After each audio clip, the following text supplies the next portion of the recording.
Hello, and welcome to the 10th episode. That's right, the double digits of Dungeons and Detention, presented by Walk on Roll, presented by Broadslux Productions, presented by Twitch. Thank you guys so much for tuning in for our milestone episode. I remember way back when Justin and I were planning this show, and he said, "Can we make it a 10-episode story?" And I said, "No, I can't." So we're just now maybe reaching Act 2 of our tale. We have quite the yarn to spin, and helping me devise this story is our very own Zachary Jaworski. Hello. Liana Manassian. It's me. I know her. Katie Katulik. Oh, I know her too. And the most popular one of them all, Garrett Schwackhauser. My orangutan. Yeah. Everybody wants to know how my orangutan's doing all the time. And you know what? He's fine. Okay? He's fine. All right? He's fine. Great. He's fine. And not only are our imaginary pets helping us out as we tell this story and share it with all of you, but so is our very own director behind the scenes, Justin Zogri. Round of applause for him. A man behind the curtain. Yeah, okay. Now I see what's happening here in the chat, Justin. All right, cool. And speaking of the chat, you all watching this show are here as well. So please introduce yourself, say hello, tell us what Haven Hearth homeroom you belong to. I will introduce them for the 10th and probably final time. Going down the line. Yeah, I was going to introduce myself and tell you what homeroom I'm in. I'm JJ. I'm in Sapphire. No.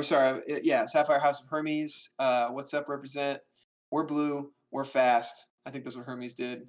That's my house. JJ out. Different Hermes. Yeah. Actually, yeah, take it away, Alex, if you don't mind. Hey,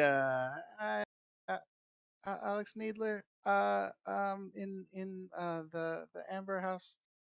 And what? The Amber House of Cersei, don't forget that. Yes, Amber House of Cersei. Sorry. Did you take notes? All right. That's all I got. Always a natural. All right. If Anahit could step up and introduce her character and house for me. Hi, I'm Liana. My character is Anahit, and I'm in the Amethyst house, the mysterious one. Where, Yes. yeah, that's all I'm gonna Yes. say about Your patron Himiko, she worked indoors with a secret court, but she got things done. that. All right. All right. And the Ruby Rockets. Yeah. Katie, could you introduce Paris and the Ruby house? Yeah, I'm Paris ColourPop. I've got my possum Diamond. She's always just chilling with me. We chill and be hanging out in the Ruby house. I have some notes. I think it was the LaFoys.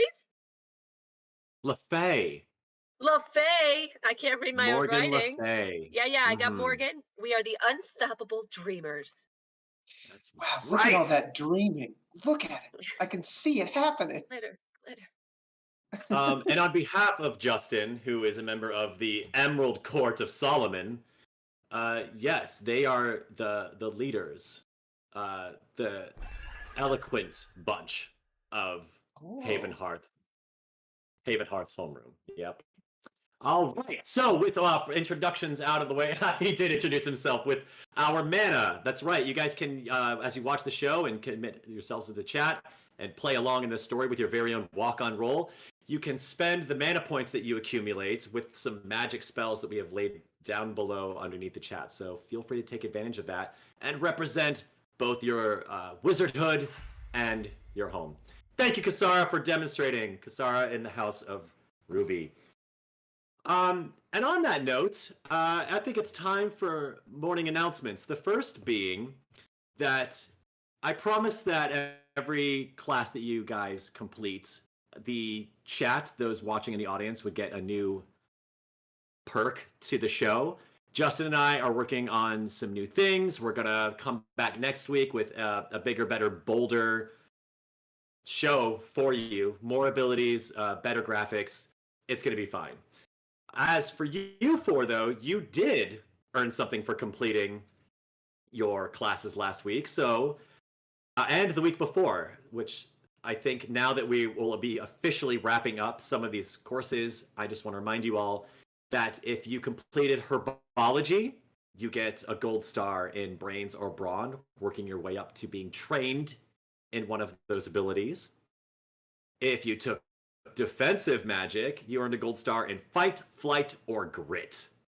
And I'm giving out a bonus gold star to JJ for using the knowledge he accumulated from Maz's Duology and Charms to earn another gold star in Maz's Duology's categories, which are, I believe, Grit was one of them. Charm. I took it in Grit because Or- I took yeah. all my magical knowledge that you gave me, and I picked up the cockatrice with my bare hands. You just went for it. I said Tails and wings and beaks be damned. Like, you just went for it. Excellent. That's right. Yep. Look at me learning. Yeah, no, I'm glad you're learning. And the show is constantly evolving and growing as we learn this fun new format, this brand new game. And with that, I have some corrections to make. All right, gentlemen, I am going to swap classes. I told you guys that you had a... thank you, Kasara. Gold stars. You get a gold star. You get a gold star. You get a gold star. Very nice. I look under my seat. Is there another gold star? There's gold stars! And they just fly out of her eyes and like a swarm of bees, engulfing God. you. Oh, yes. God. Sorry. All right. Before. Sorry. I'm getting ahead of myself. Wizard school stuff is later. The big bad is Oprah, guys. I'm sorry. Cat's out of the bag. Yeah. The clues are in there. If you guys go back and watch the first 9 episodes, you'll see the foundation I've laid. So yes, corrections on that note. Yeah, I'm swapping you guys' classes. I'm sending JJ to Wards and Alex to Astronomy. We'll arrange when and where that's happening next week. Okay. And another correction I have to address is regarding one of our NPCs, Brom Paladin. When you all met Brom, I misgendered him. And part of the reason why is because I got him mixed up with another NPC that you might meet today. So, Brom does not have patchy alabaster skin. He just has alabaster skin. He's very pretty. Very pale. Just through and through. Okay? Okay. Bro, I just don't want you to be beautiful. confused. I just Beautiful don't Brom. want... Yeah, that's his defining quality, is that he beautiful. is a very pretty person. Who was So Brom that's what again? you- Was he the librarian? Brom No, is the he's one of those- TA for Mazaduology. Oh, I Yeah. remember that guy, the silent man who It was teleported beautiful. us everywhere. No wonder he didn't say Yeah. anything to me because he just was busy flicking his hair around and being gorgeous. Yes. Wait, Who is he has- Tom's brother, or is that somebody else? No, That's that's Hank. Hank. Oh, that's him. That's right. Yeah, It Tom would and make Hanks. sense. It would make sense for Tom and Brom to be related though, because they both have the sound. Yeah. Yeah, They that's are why. very much into animals. That is true. They do have that in common. Guys, I tried real hard to make these characters not confusing. I'm doing all the terrible accents and everything. So feel free to just ask for further details, ask to be reminded who everybody is, because I'm getting confused myself. Is Brom still irritable?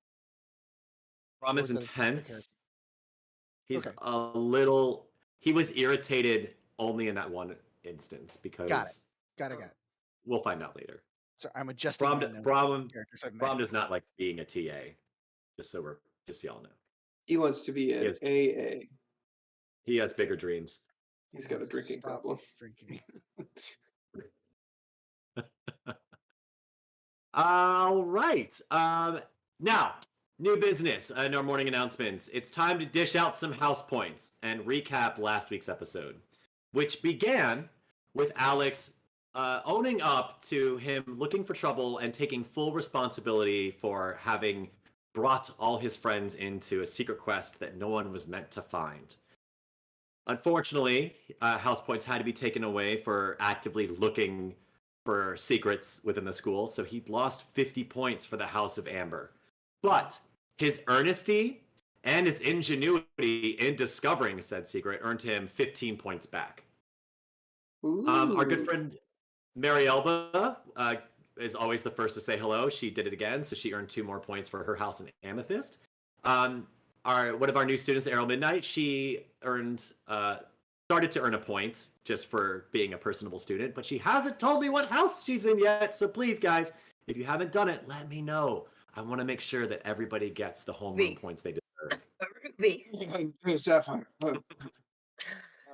Sapphire is actually doing rather well because our friend ADNL, she was cheering on Paris in her class. So for supporting her fellow students, she's earned 2 points. And she continued down the line by giving fantastic book titles in the library and earned 10 more for the House of Sapphire. Meanwhile, in Ruby, Paris accepted the challenge and volunteered to be the first one to demonstrate proper defensive magic spells, and took it a step further by not only matching the attacks thrown at her, by starting to get creative as well. So Paris earned 15 points, and particularly for her holographic periwinkle blanket of security and demonstrating creative defensive magic, she also has earned inspiration for tonight.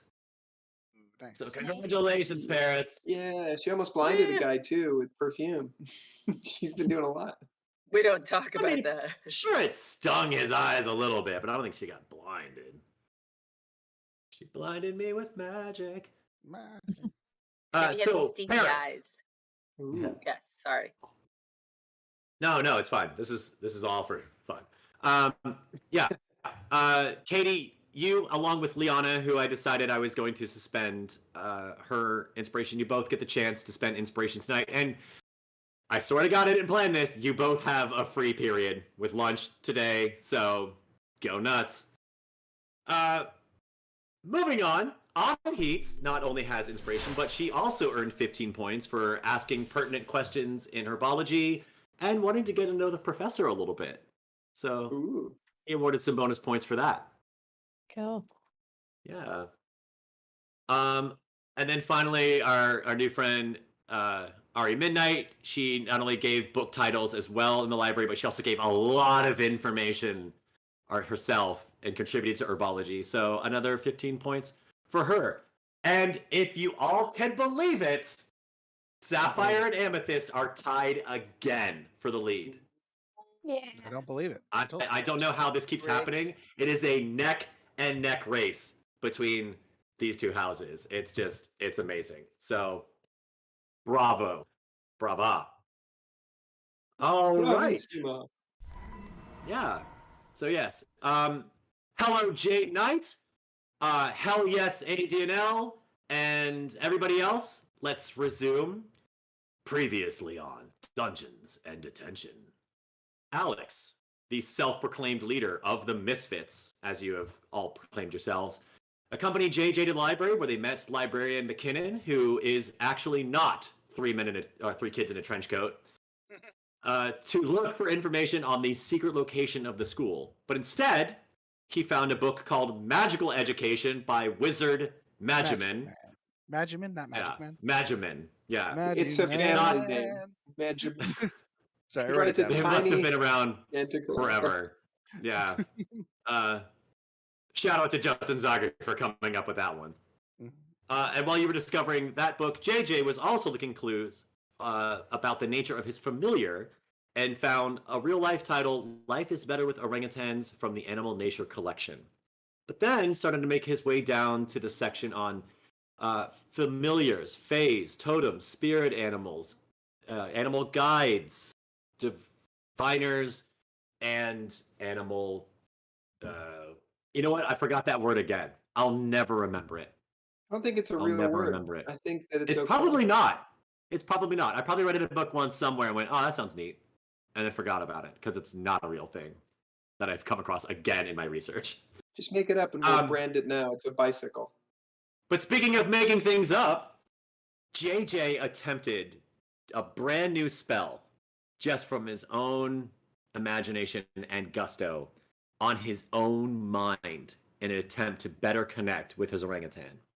So, as your lunch period draws to a close, boys,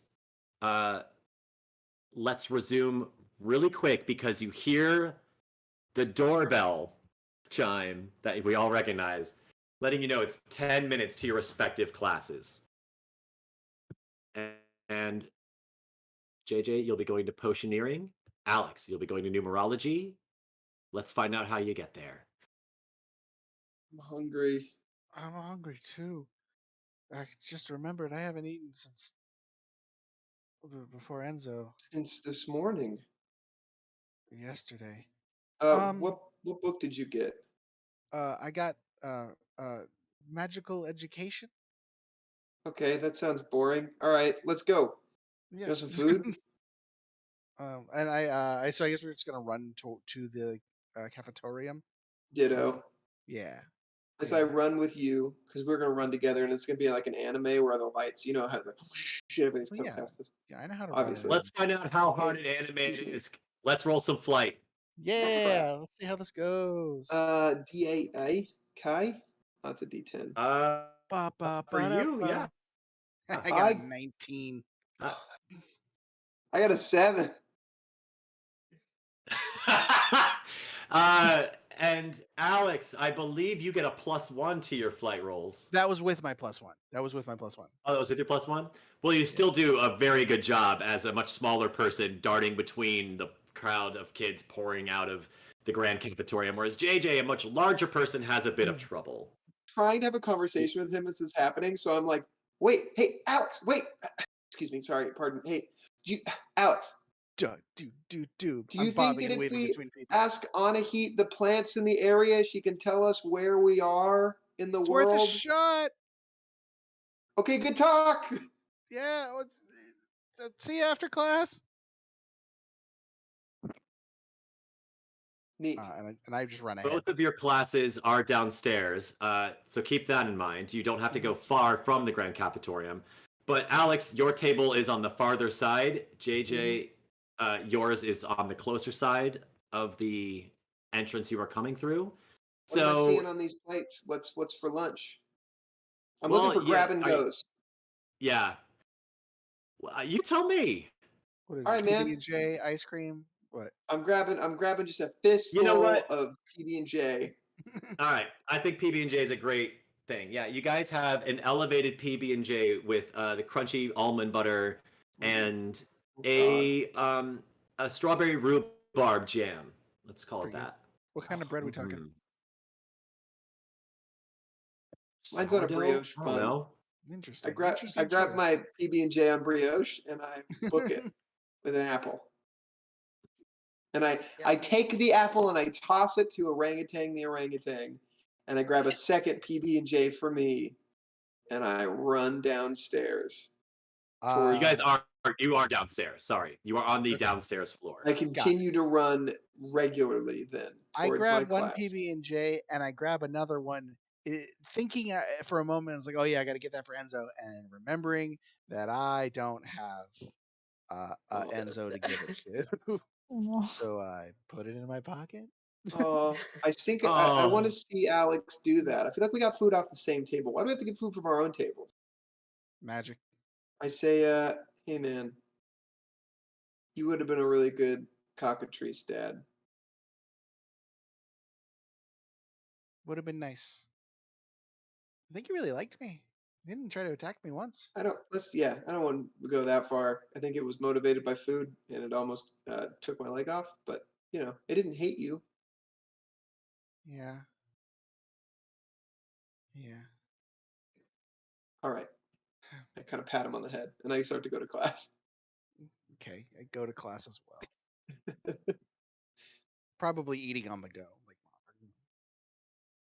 So, JJ, if you're looking at the school map that I provided you, Yes. your class is going to be one of the isolated rooms that is it's like the first one past the bathrooms from the grand cafetorium. Okay, great. So I'm like right there. Yeah, you don't have. I mean, you guys are gonna split. So JJ, you head to the left to go back down the hallway towards the nurse's station, where you can come around that wide corridor and into potioneering. Whereas Alex is going to take a little longer for you because you are essentially going to the back side of all the other classrooms where the staircases are located in that one room that's adjacent to defensive magic. Fair enough. Good thing I'm so fast. And because JJ, I feel like you're gonna get there first. We'll start with you. How about it? So, as you are darting into the cafeteria and back out again, there was a student who was waiting around to catch your attention. He's standing there. He's about a little older than you, not by much, and he's just like, "Oh, you're the guy. You're the guy who caught that the chicken cockatrice thing. That's what that was, right? Everyone says it's a chicken, but that was a cockatrice. I saw it." Talking to you, JJ. Oh yeah. Hey. Yeah, I guess And he so. starts walking along with you. Oh, cool. What does he look like? Is he tall? Is he as tall as I am, or Not many kids are as tall as you are. No, he's on the paler side Hispanic kid, with dark hair, little bit of, I don't want to say quite coppery skin, but a little bit of like a natural tan. And he's decked out in a collared shirt that's of the very intricate patterns over his robes, which, oh my goodness, look at my chart here. Yeah, he's a fellow Sapphire. Oh, word. Okay. Oh, cool. Yeah. I don't know. I didn't really think. I just kind of grabbed it. What's your name? Ray. Rhett? Yeah, Ray. Oh, Ray. Sorry. Yeah, Ray Calajo Hernandez. Oh, cool, man. JJ, Yeah. nice to meet you. Cool. All right, I'm heading this way. Are you going to potions, or are you going to the? Look at my map. That's next on my class list. I'm going to potions. I didn't bring a cauldron or anything. I don't know. Oh no, me neither. No one brings a cauldron. It's fine. They have them Okay. here. Are you a Yeah, have you been to magical school before? Yeah. Well, I mean, I started, but I didn't last very long because I kind of live on opposite sides of the globe at the same time. Whoa. Yeah, I'm from Spain, but I live with my grandmother in Central America, and the school there, they weren't happy about me having to leave again. So then I found this one that's, I don't know, maybe it's in the middle, or they just don't care. I mean, there's lots of kids from around the world here. Yeah, everybody seems kind of on edge as we like walk into the potions classroom. I feel like there's a lot of rules and like we can't leave. We don't know where we are. Like, is there some magic war that I stumbled into that I don't know about? Oh, you didn't hear about what happened in England? I mean, I'm from Ohio. And you guys are sitting down at a table again.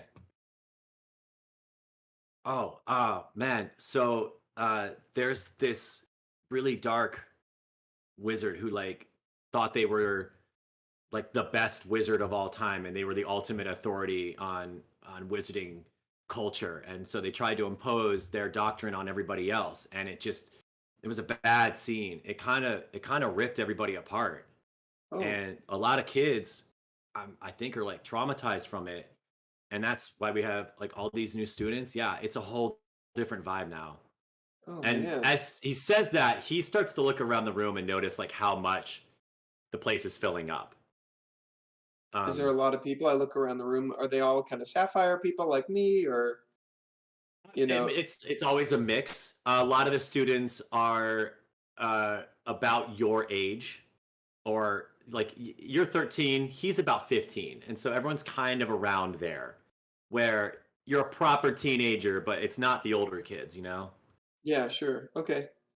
Um, Um, and so wild. so he's looking around and he's combing his hair over, and uh, he's uh, like, okay, and we should take a seat because I'm afraid we're not gonna have any. Oh, I thought you said Um, we were sitting down. Yeah, I totally grab a seat yeah, in like the middle of the room. cool.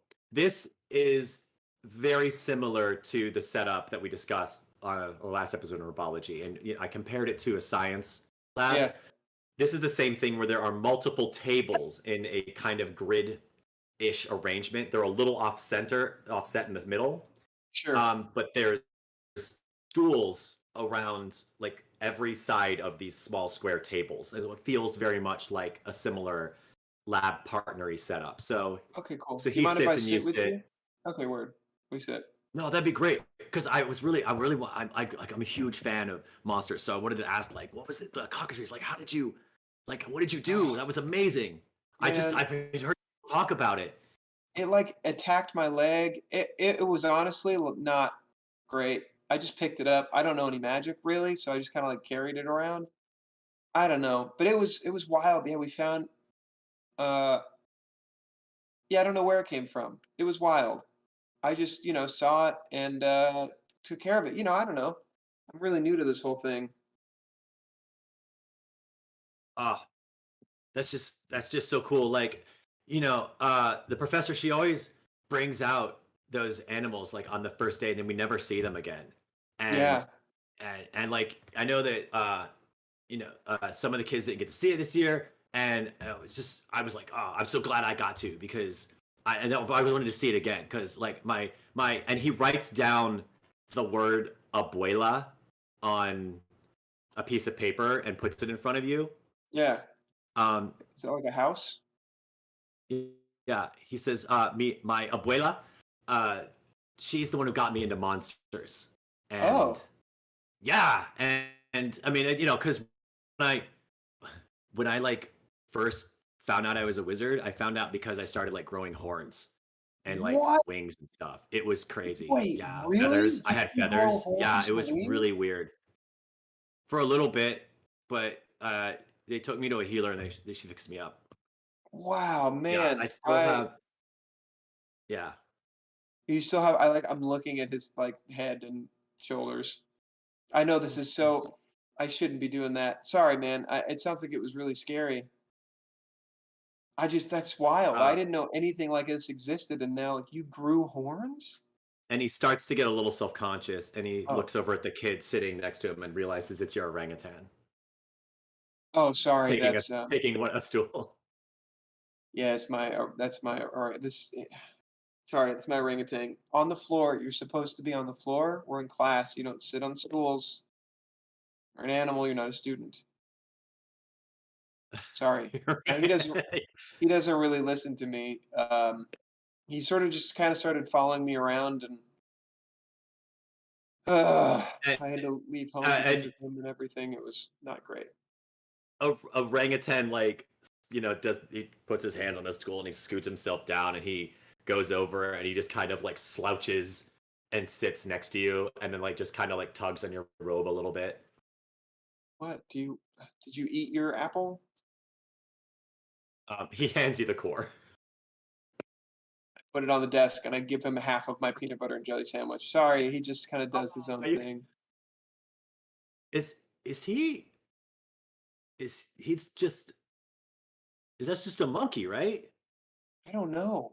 He This sounds stupid. I tried to do like a mental connection with him because one of my friends, she can like talk to her animal like back and forth, and he's just been following me around. I think he's magical. I mean, he just sort of appeared out of nowhere and just is around. So I don't know. I got some books on it, but he's the reason I had to leave home and everything because I had an orangutan following me to all my non-magical classes, and it kind of made me stick out a little bit, and it Ugh. hurt one of my friends.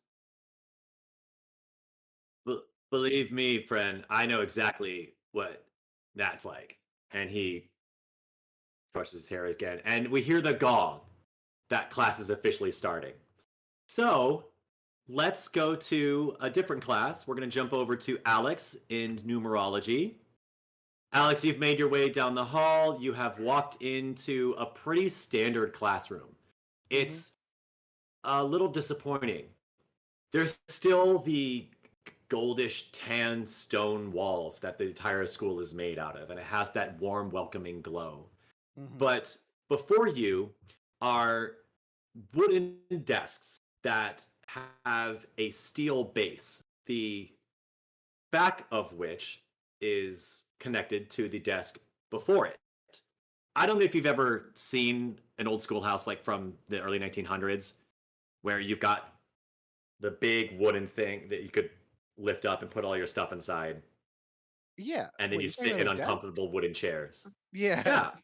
Yeah, I've seen You ever schools seen the with school desks. You seen a desk before? Yeah, but the ones where like the really old ones where I think it's like the chair of the kid before you is connected to your station Yeah, I think I had and vice those versa. in my Oh, Podunk school, cool. like elementary school. I Okay. think. Yeah. Okay.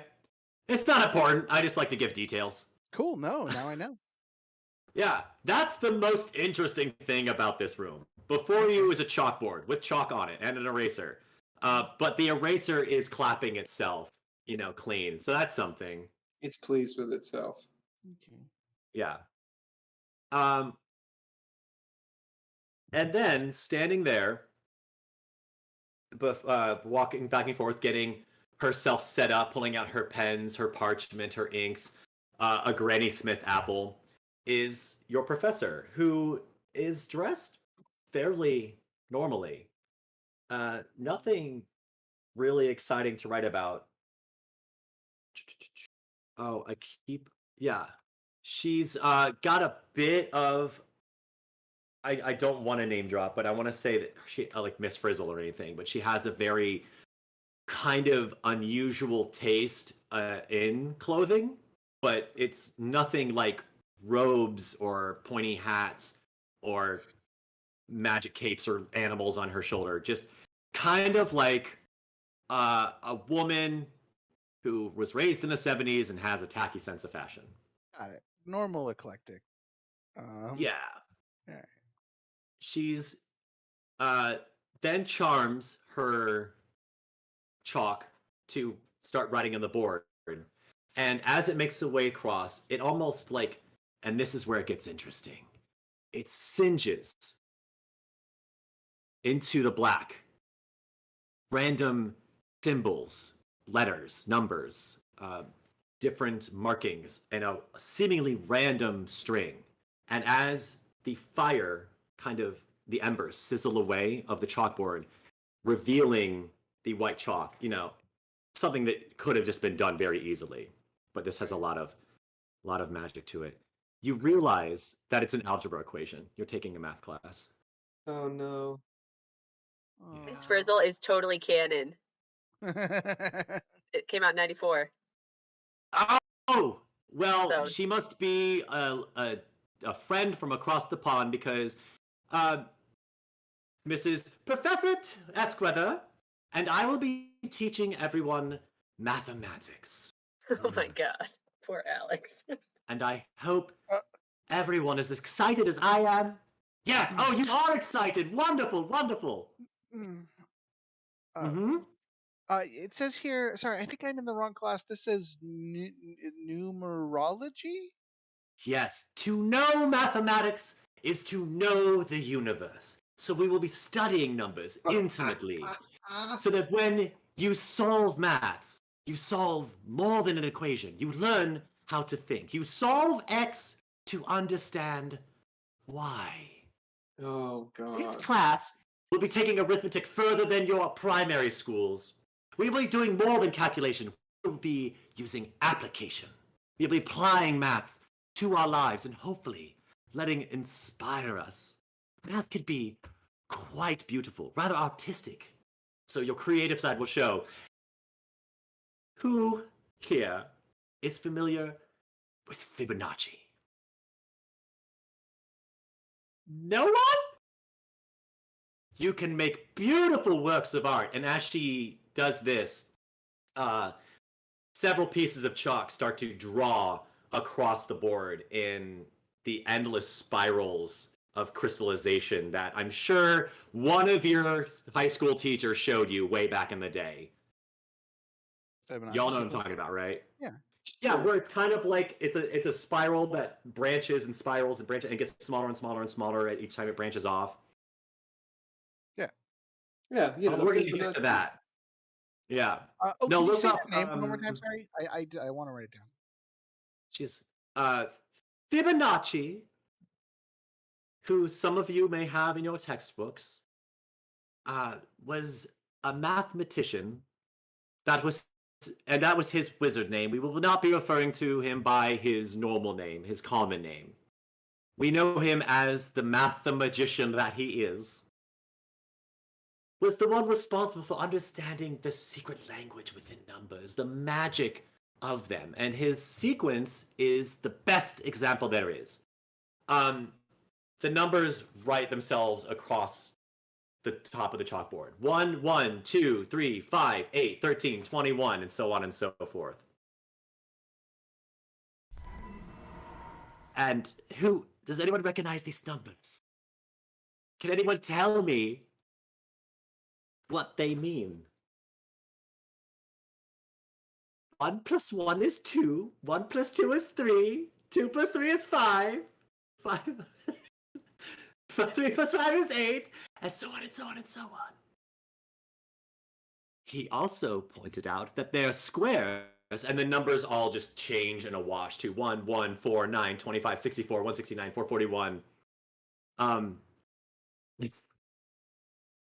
Follow the same magical pattern. He discovered that when adding them, 1, 2, 6, 15, 40, 104, you could find their multipliers. 2 times 3, 3 times 5, 5 times 8. And with that, discover the golden ratio. Paris, would you hold up, Katie, would you hold up the golden ratio again? Suddenly, the chalkboard arranges itself into 2 little squares, and then a square the size of those 2 little squares, and then a square the size of all 3 of those squares, another square the size of those 4, until it fills up the chalkboard. And then a spiral runs itself through the thing, and she points out the golden ratio, and it sizzles in those embers, which exists in nature, the source of all magic. Perhaps mathematics itself could be a source of magic. I just want to check in with you real quick, Alex. Alex is because he was excited for another class, so he had his wand at the ready, and he's just kind of looking up at the board and like looking at his wand, and he doesn't know what to do. He's kind of dumbfounded there.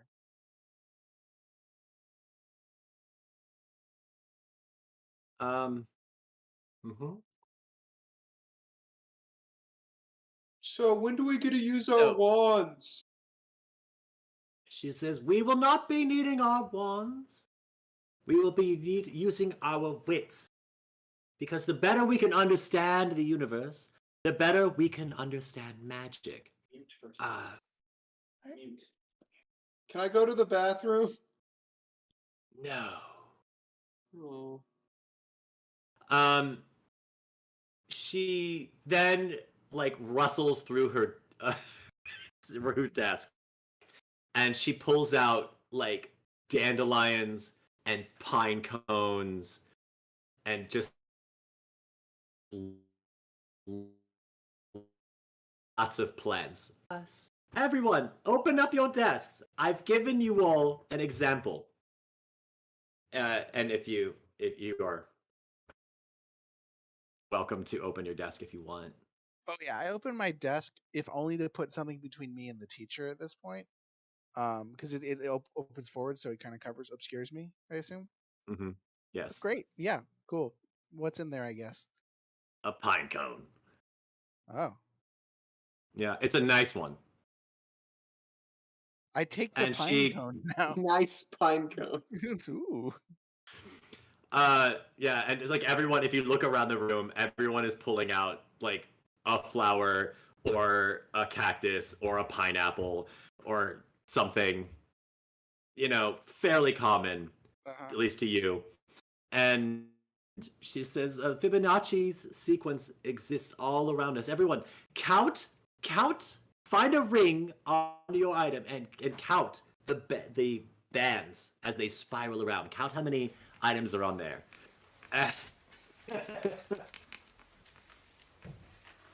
Is your thing still up? Yeah. A piece of paper, a crumpled piece of paper, hits it like a backboard. Okay. A ball onto the basketball Cool. board. Yeah. I check out the paper. Okay, so as you unravel a piece of paper, you see a hastily crude drawing of her standing there, mouth moving repeatedly, and it's moving like it was a flip book, except it's a single sheet of paper. And then before her are several rectangles with several stick figures behind them, just leaning back and decaying. Terrifying. But cool. I look around to see if I can see who toast it. You turn. Where are you sitting in the room? I just want to be sure. I imagine there wasn't. It was probably towards the back, because I assumed the room was mostly full by the time I got here, because I kind of got in later than, on a budget as far as time is concerned. So whatever was available towards the end, I would aim for towards the back, but if it was closer to the front, maybe makes sense too. Or the front. Nothing. Yes. Sorry. Continue. Yeah, so you're towards the back.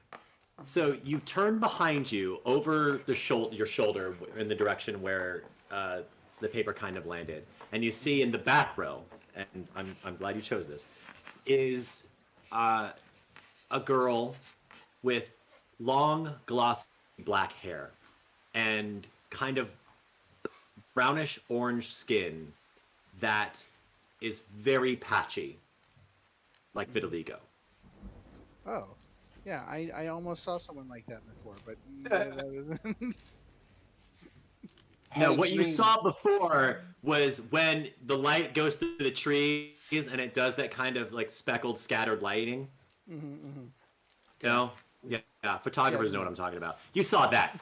This is, in the evenly lit room, this is someone whose skin has darker, like not by much, but darker patches around. Yeah, I know how. And do a quick, let's do one last brain roll for me. I feel like I'm going to phase this out.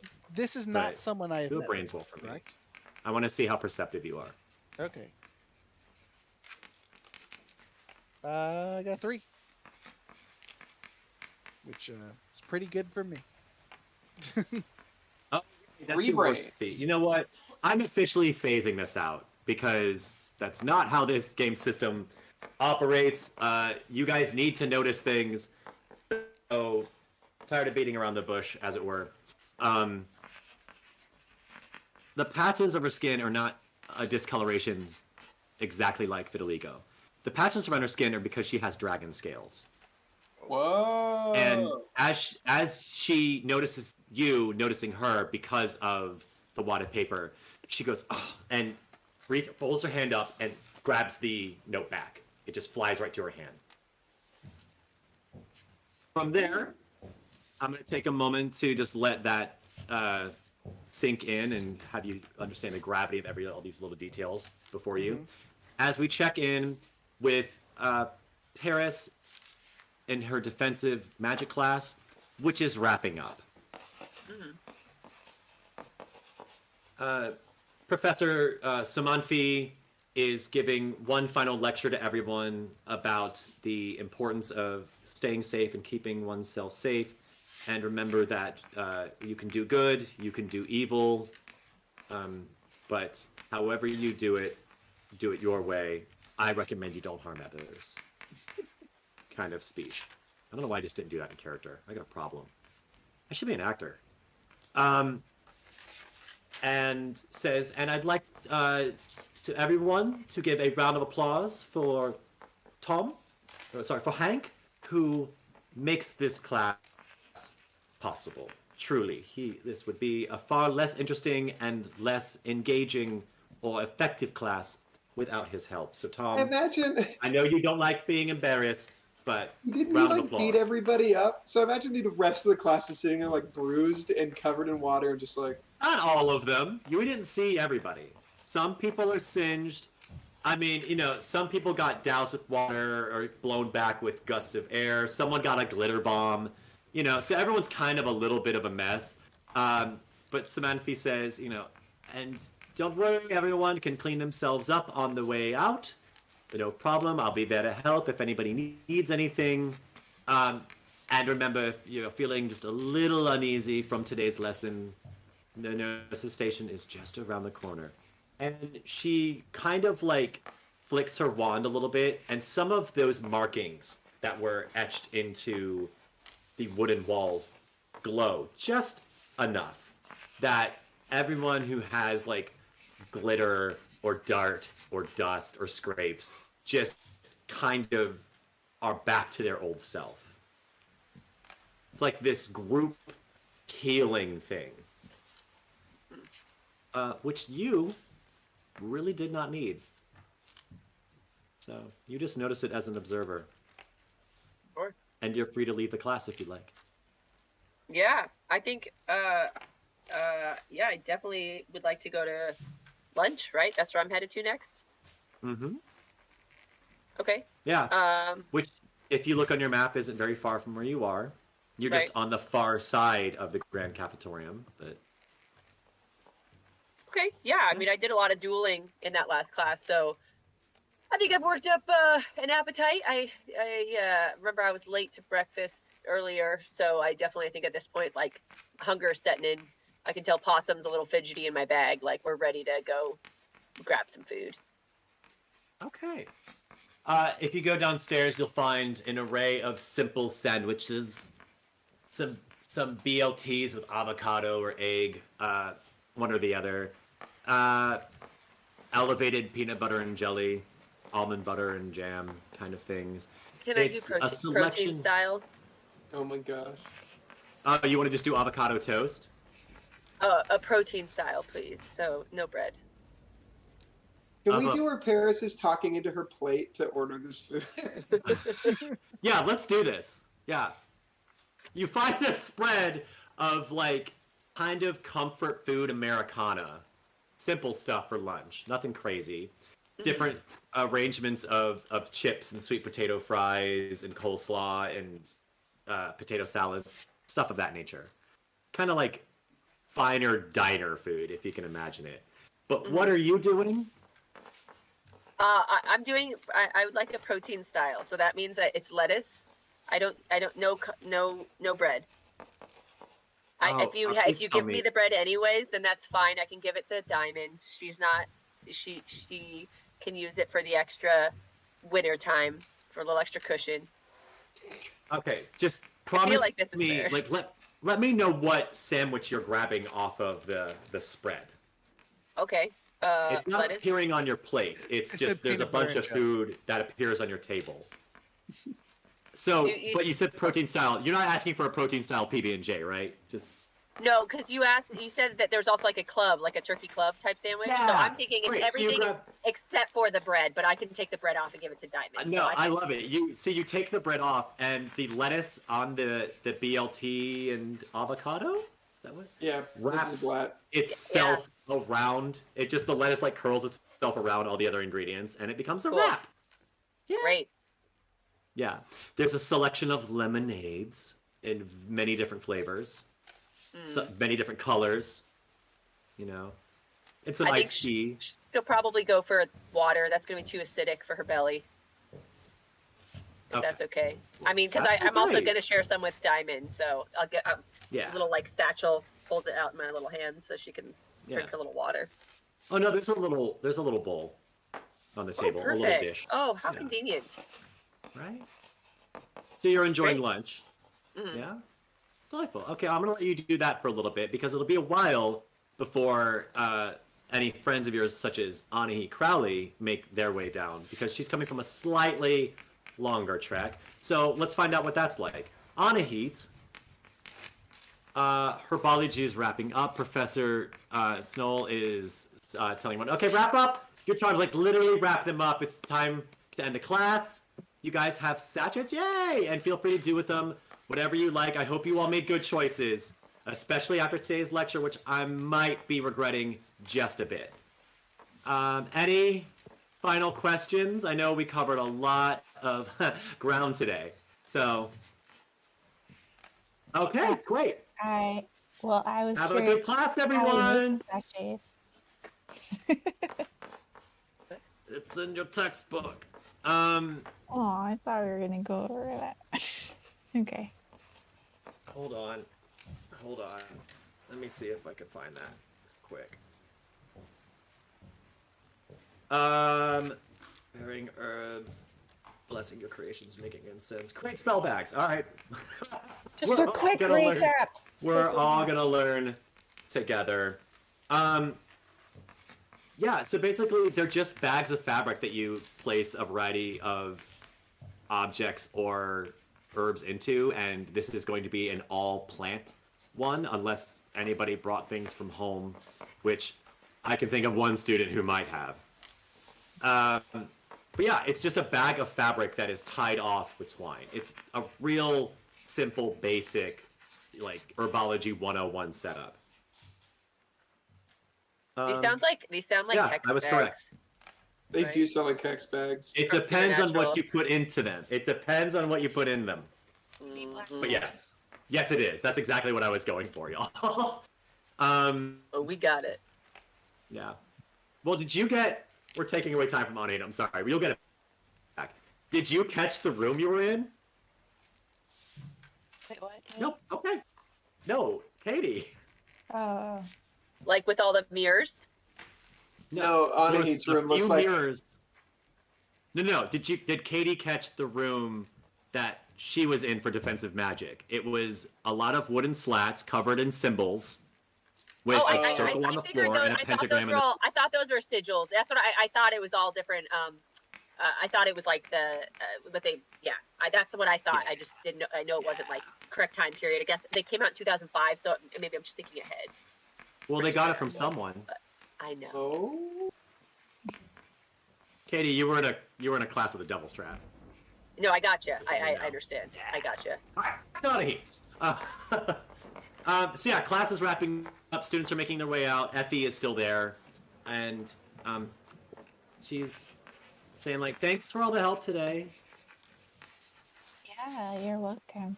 What kind of sachet did you make?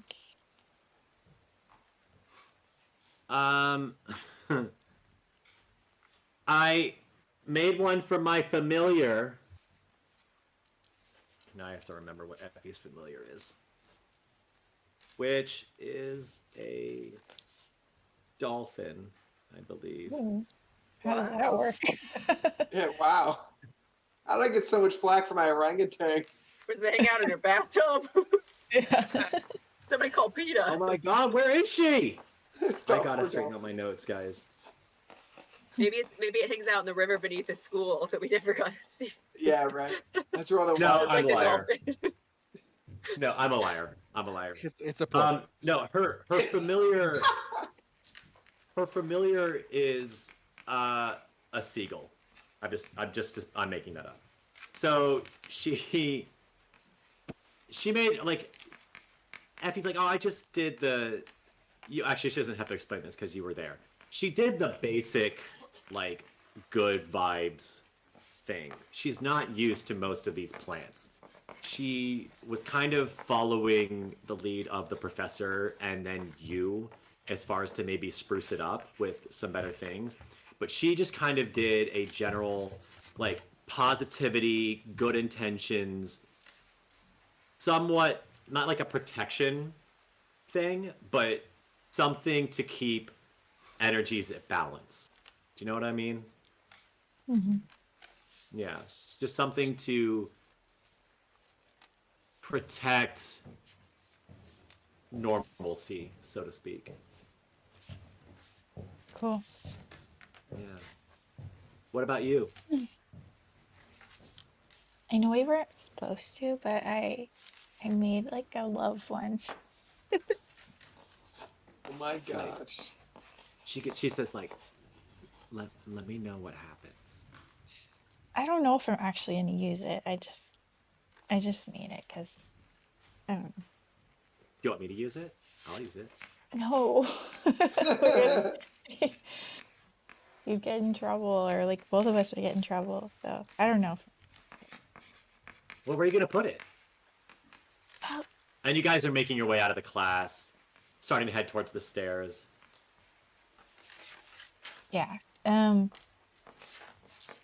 I mean, he starts blushing, and she's like, "Oh, don't worry about it. There's just someone I kind of like, but I don't want to force it. You know, I don't really know him that well yet, so."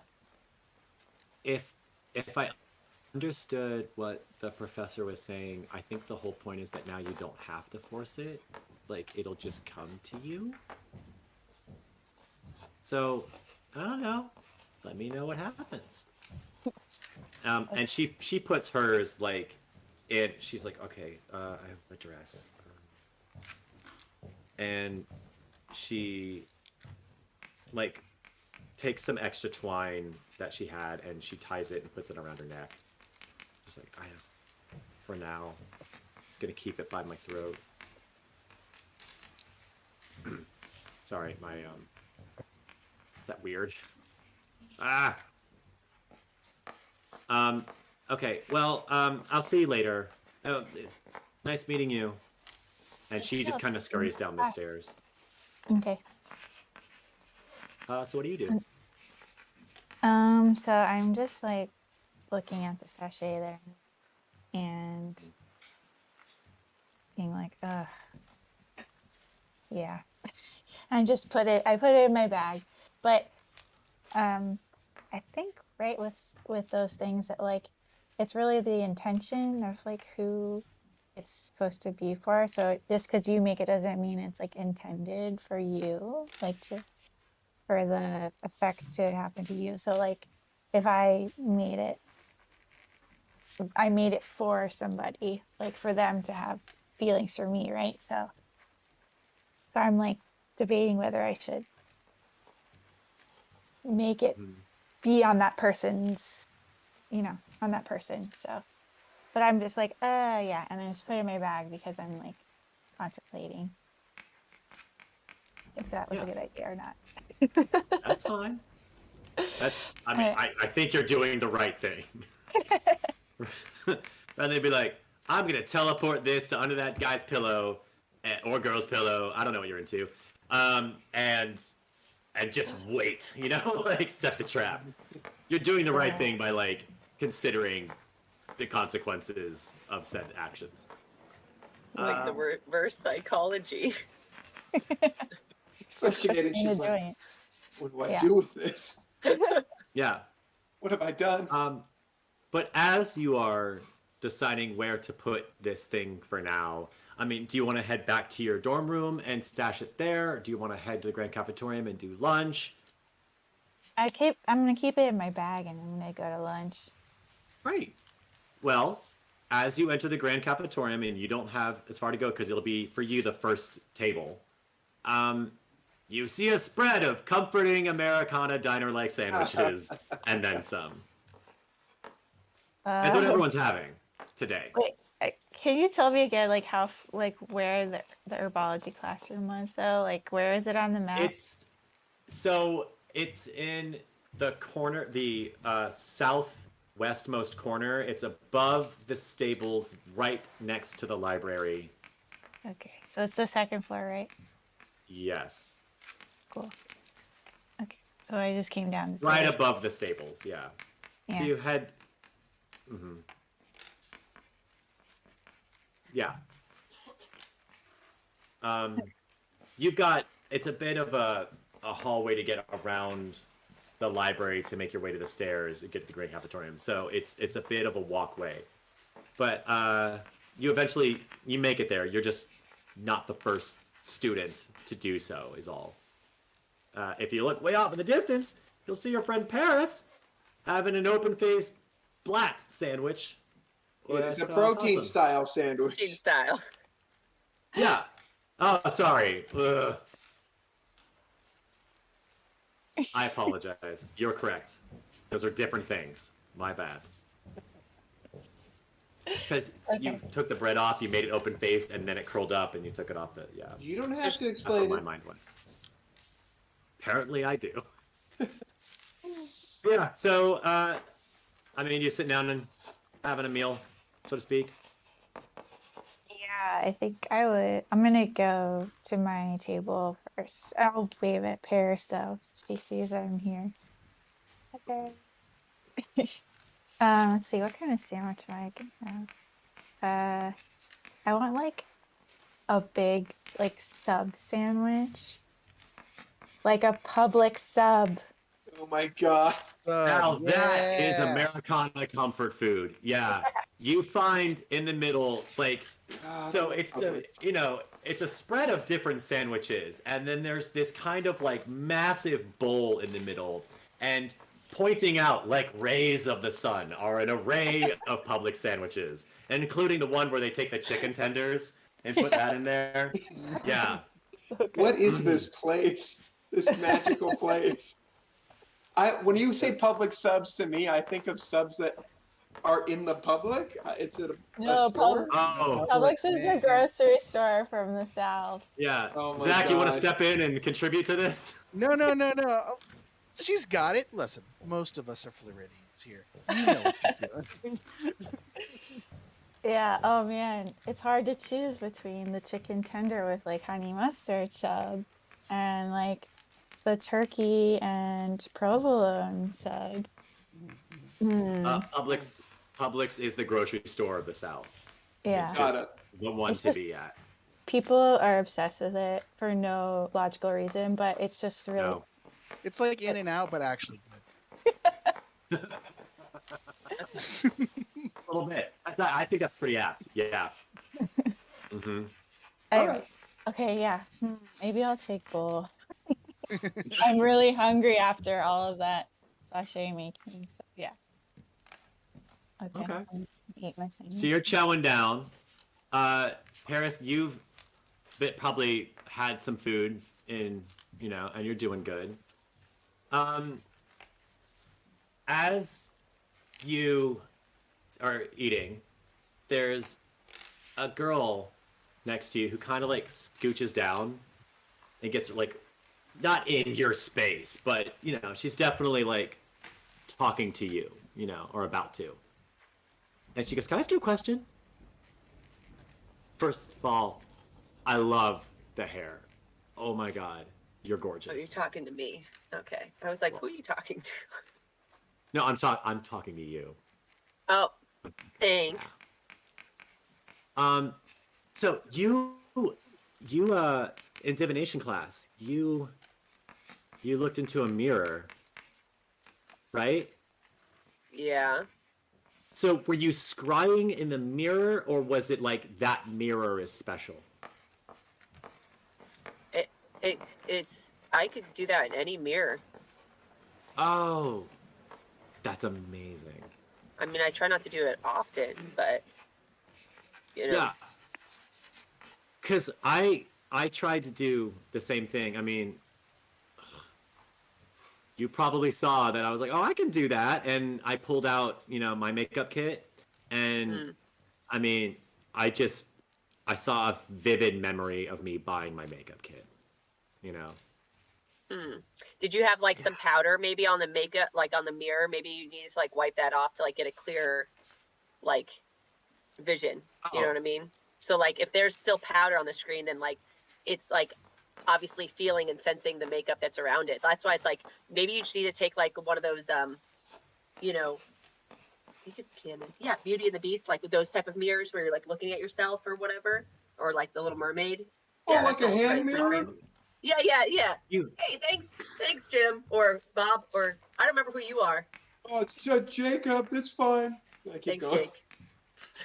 It goes back to stuffing his mouth with a hero sandwich. 5 public sandwiches. You know, it's like you got a cracked mirror that has all sorts of different histories. It's like that might see some more disturbing things. You've got some of those mirrors that sometimes have like the little, like the age spots, almost like the sunspots. Those ones can be real weird, which is why I don't do it all the time. Oh, wait, so it was a magic mirror?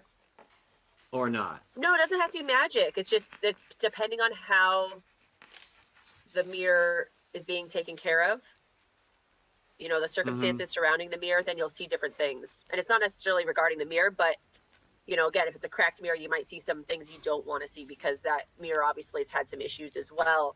If you've got a mirror that has some age spots, it might be a much, much older memory that maybe you and I didn't even know was there, or, you know, they're telling us something specific about a house or something else that's got a really long line of history. You know what I mean?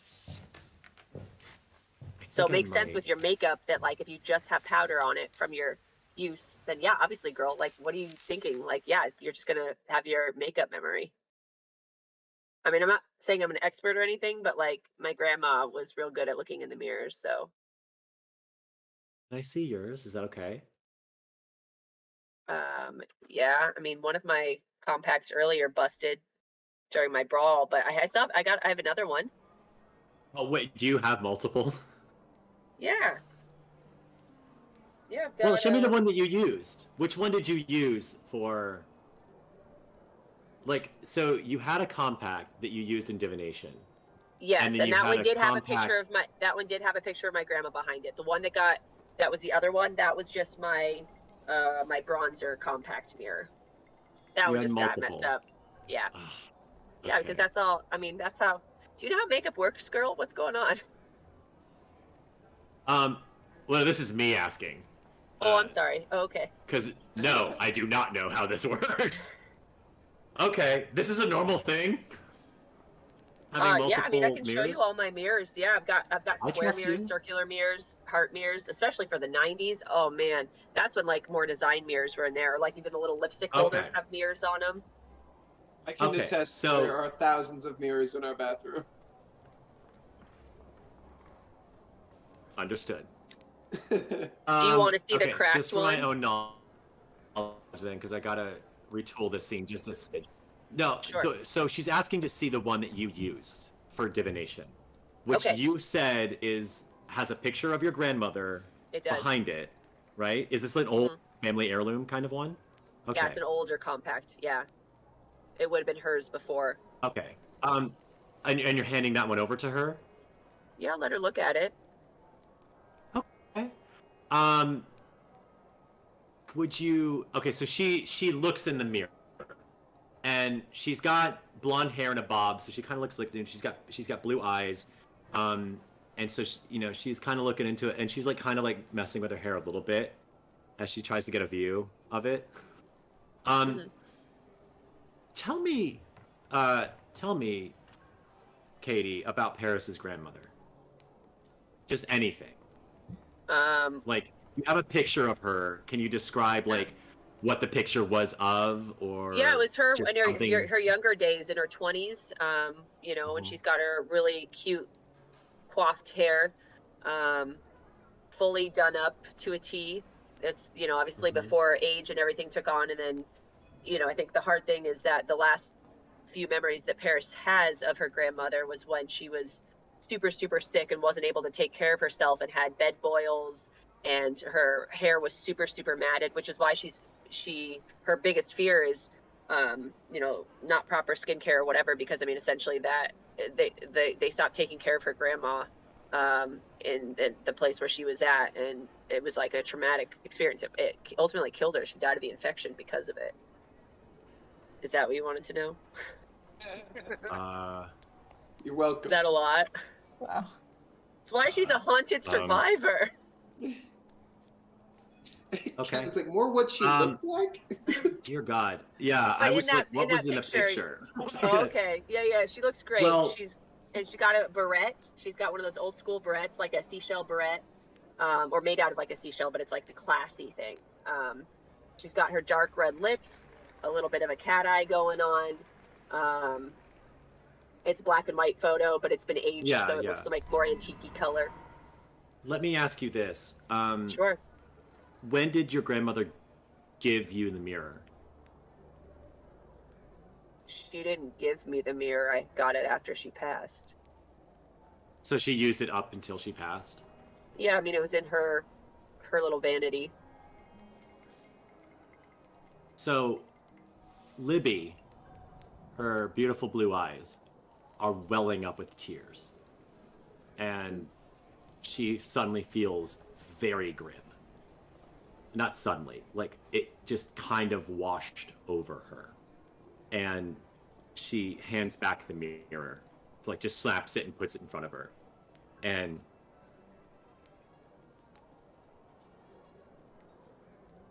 finally looks up at you. She was beautiful. I'm so sorry. And then just kind of like gets up and leaves.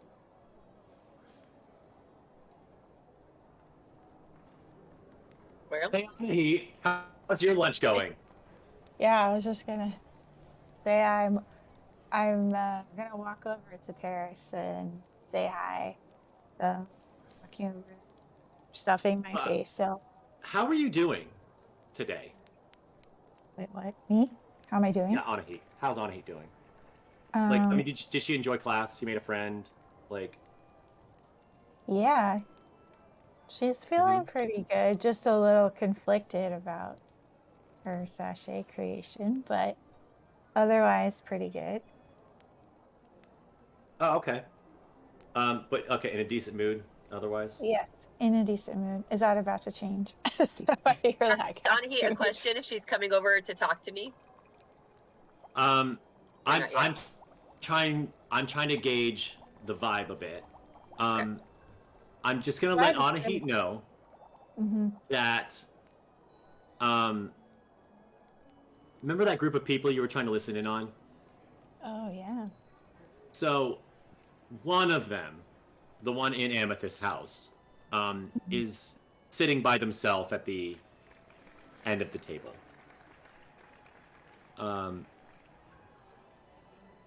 And he's noticed you, but at the same time, he's not like making a thing out of it. You know what I mean? You can like if you look up and glance at him. This is why I'm ending the perception checks because this would be a 20. If you look up and glance at him, you notice that he's also had his like he was glancing at you and he just goes back to his food and he's not like trying to hide it. He's not ashamed or anything like that. But you just notice that this person noticed you. You are welcome to sandwich. exactly. Yeah, you can keep eating. You can go talk to your friend. You can do whatever you want. I'm just letting you know that's what's happening. Okay. I mean, I'm stuffing my face, so I do not look cute right now. I'm just like, yeah. So I noticed him back, and I Okay, think that's we fine. might- I'm gonna let you eat a little bit. I'm just gonna let you eat. Okay. Enjoy your meal. Enjoy your imaginary meal. I Well, want we, to myself now. Yeah, no, and you should savor that. It's been ages since I've had one. So let's go back to. I'm gonna jump back actually to Alex because I'm gonna stay on this public sub kick for just a little bit. All right, cool. Yeah. Also, I'm catching you off guard because Feel you've been bad. caught off guard. Someone passed Have you to a do. note Yeah, and took it back. then took it right back. Uh, So you've still got your desk up, right? yeah, no. So I immediately get some piece of paper of my own. I have paper. Mhm. Yeah. Pull it out, and I scribble on it real fast. Hi, I'm Alex. How did you do that? Yeah. And then I crumple it up similarly. You know what? I'm gonna try to like use my wand to Oh no. shoot it back in a similar fashion because I feel like I could maybe do that. Just kind of just kind of like launch it in the direction of this Roll brawn. Brawn, great. But you're using your wand, so you get the magic die. And we're going for Yeah. accuracy here. Yeah. That's fine. Yeah, it's fine. Oh man, it's gonna be great. It's not like it's my worst stat. It's my second worst stat. It's your second worst stat. You're fine. Damn straight, I'm fine because I exploded the first roll. That's a 6. Let's keep going. Whoop, whoop, whoop. 1, 1, 1, 1, 1, 1, 1, and a 1. So we get 7. Okay. It hits the side because these are bulky desks. Mm-hmm. You try to probably coast it onto the table, but you don't. I never use my magic because it's my wand. Ah, that's right. Yeah. That's right. That is a 4, which also exploded. We could do this. Oh. And a Oh, 3. man. So add 7 to that 7. It's a 14 now because I'm a wizard. All right. Woo! Sorry that I wasn't paying attention. I wasn't thinking about like what the. That's okay. All right. So you roll a 14. Yeah, it lands on the desk. Not gracefully, a little noticeably, like, it's a wad of paper that just threw onto someone's desk. Mm-hmm. And she's like, oh god, and just like embarrassed.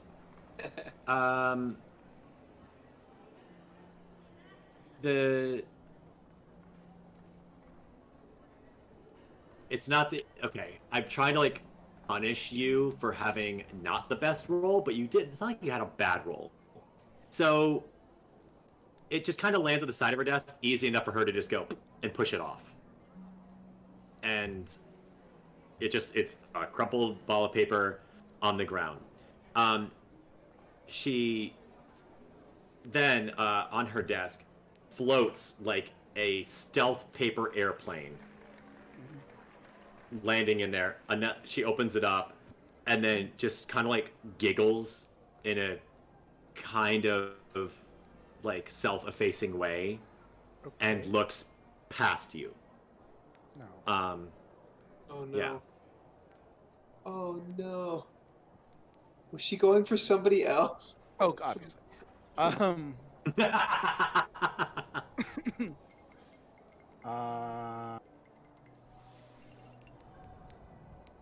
He considers that realizes what's going on.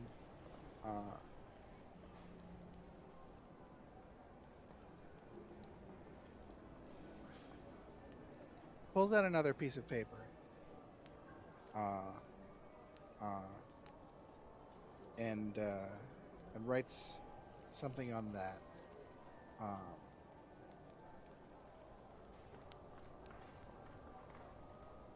All he writes is, anyway, I thought that was cool. And he turns around to her and places it on her desk, and then just goes back to his thing. Yo. I want to know what you're feeling internally. He was excited at the prospect of a new friend.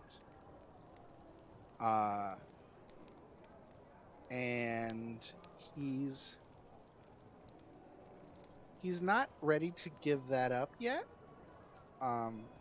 So he's just kind of changing his tactic. And yeah, he's he's reserving judgment, because he wants his initial urge was to be a little heartbroken, but he's holding on to it for a second. Okay. But you're not like hurt or anything. I just want to check. Not visibly, because But internally, when he puts it on her desk, he does like earnestly smile. He's possibly a little sad. Okay. I would like you to make a charm roll for me, and at the same time make a grit roll.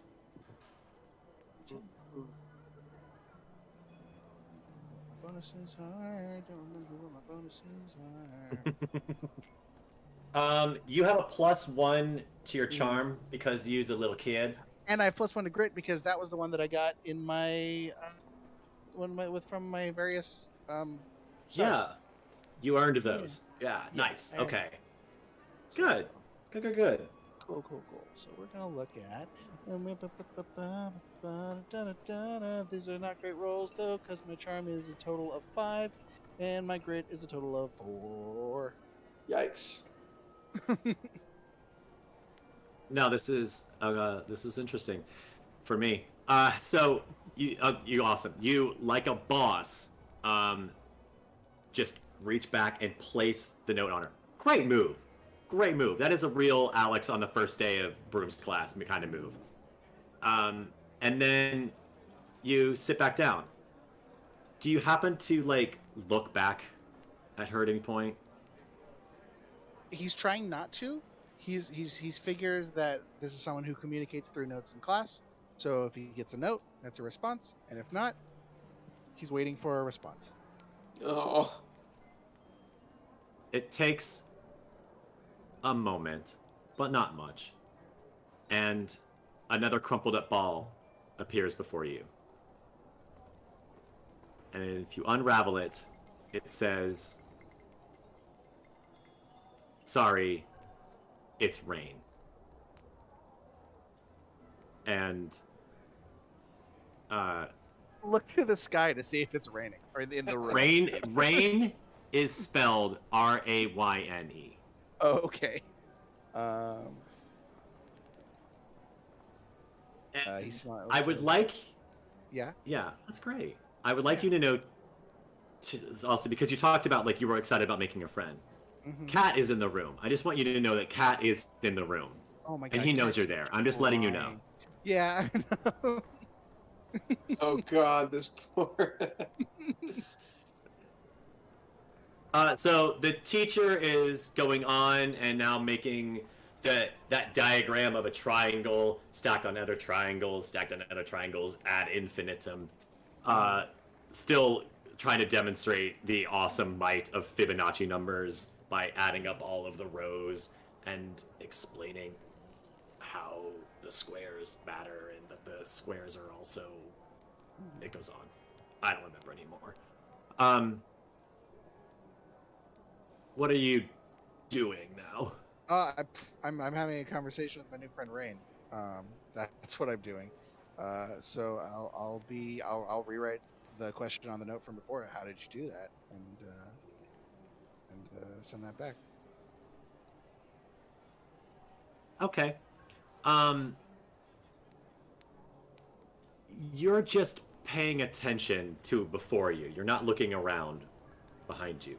So at some point, you do notice, as you're keeping an eye out for notes, that if Rain is back here, the girl who's here is also receiving little crumpled up balls.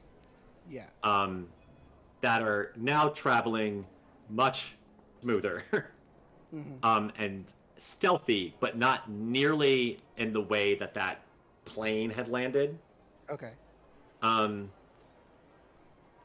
And you also notice that she's getting little notes, but she's not sending them back, but she keeps getting them. A little more frequently than you are, because you finally do get one that just says, "I don't use wizard's wood."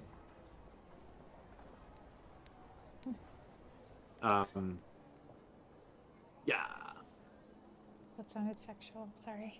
It does. And I'm reminding everyone that they're 11. Children. They're 11. They're children. All the more reason to say something perverted. Okay, cool. My next, I sent up a note that says, I'm new to it. I could teach you. I'm gonna be giggling this whole time. Sorry. So you're going to be waiting again because Sure. the person who's before you is getting. She has priority, is the way I'll put it. You're last in the turn order, Zach. That's fine. You had a higher initiative. Roll for initiative. You finally get a note back that just says "Don't need it." That's cool. Yeah. Excuse me, I'm super allergic to my dandelion. Does somebody have like something else besides a dandelion that I could have, please? I think this was the accent I had before. Yeah. A child in the room, a little Cockney girl, sneezes, and dandelion dust, like they're all puffed up and ready to go. They just everywhere. And with that, we'll cut away and check back in with JJ, who is in potionary. I've got my head down over my book, and I'm like trying to take notes. Cool. On what the Right. professor So here's is saying. here's what you're taking notes on.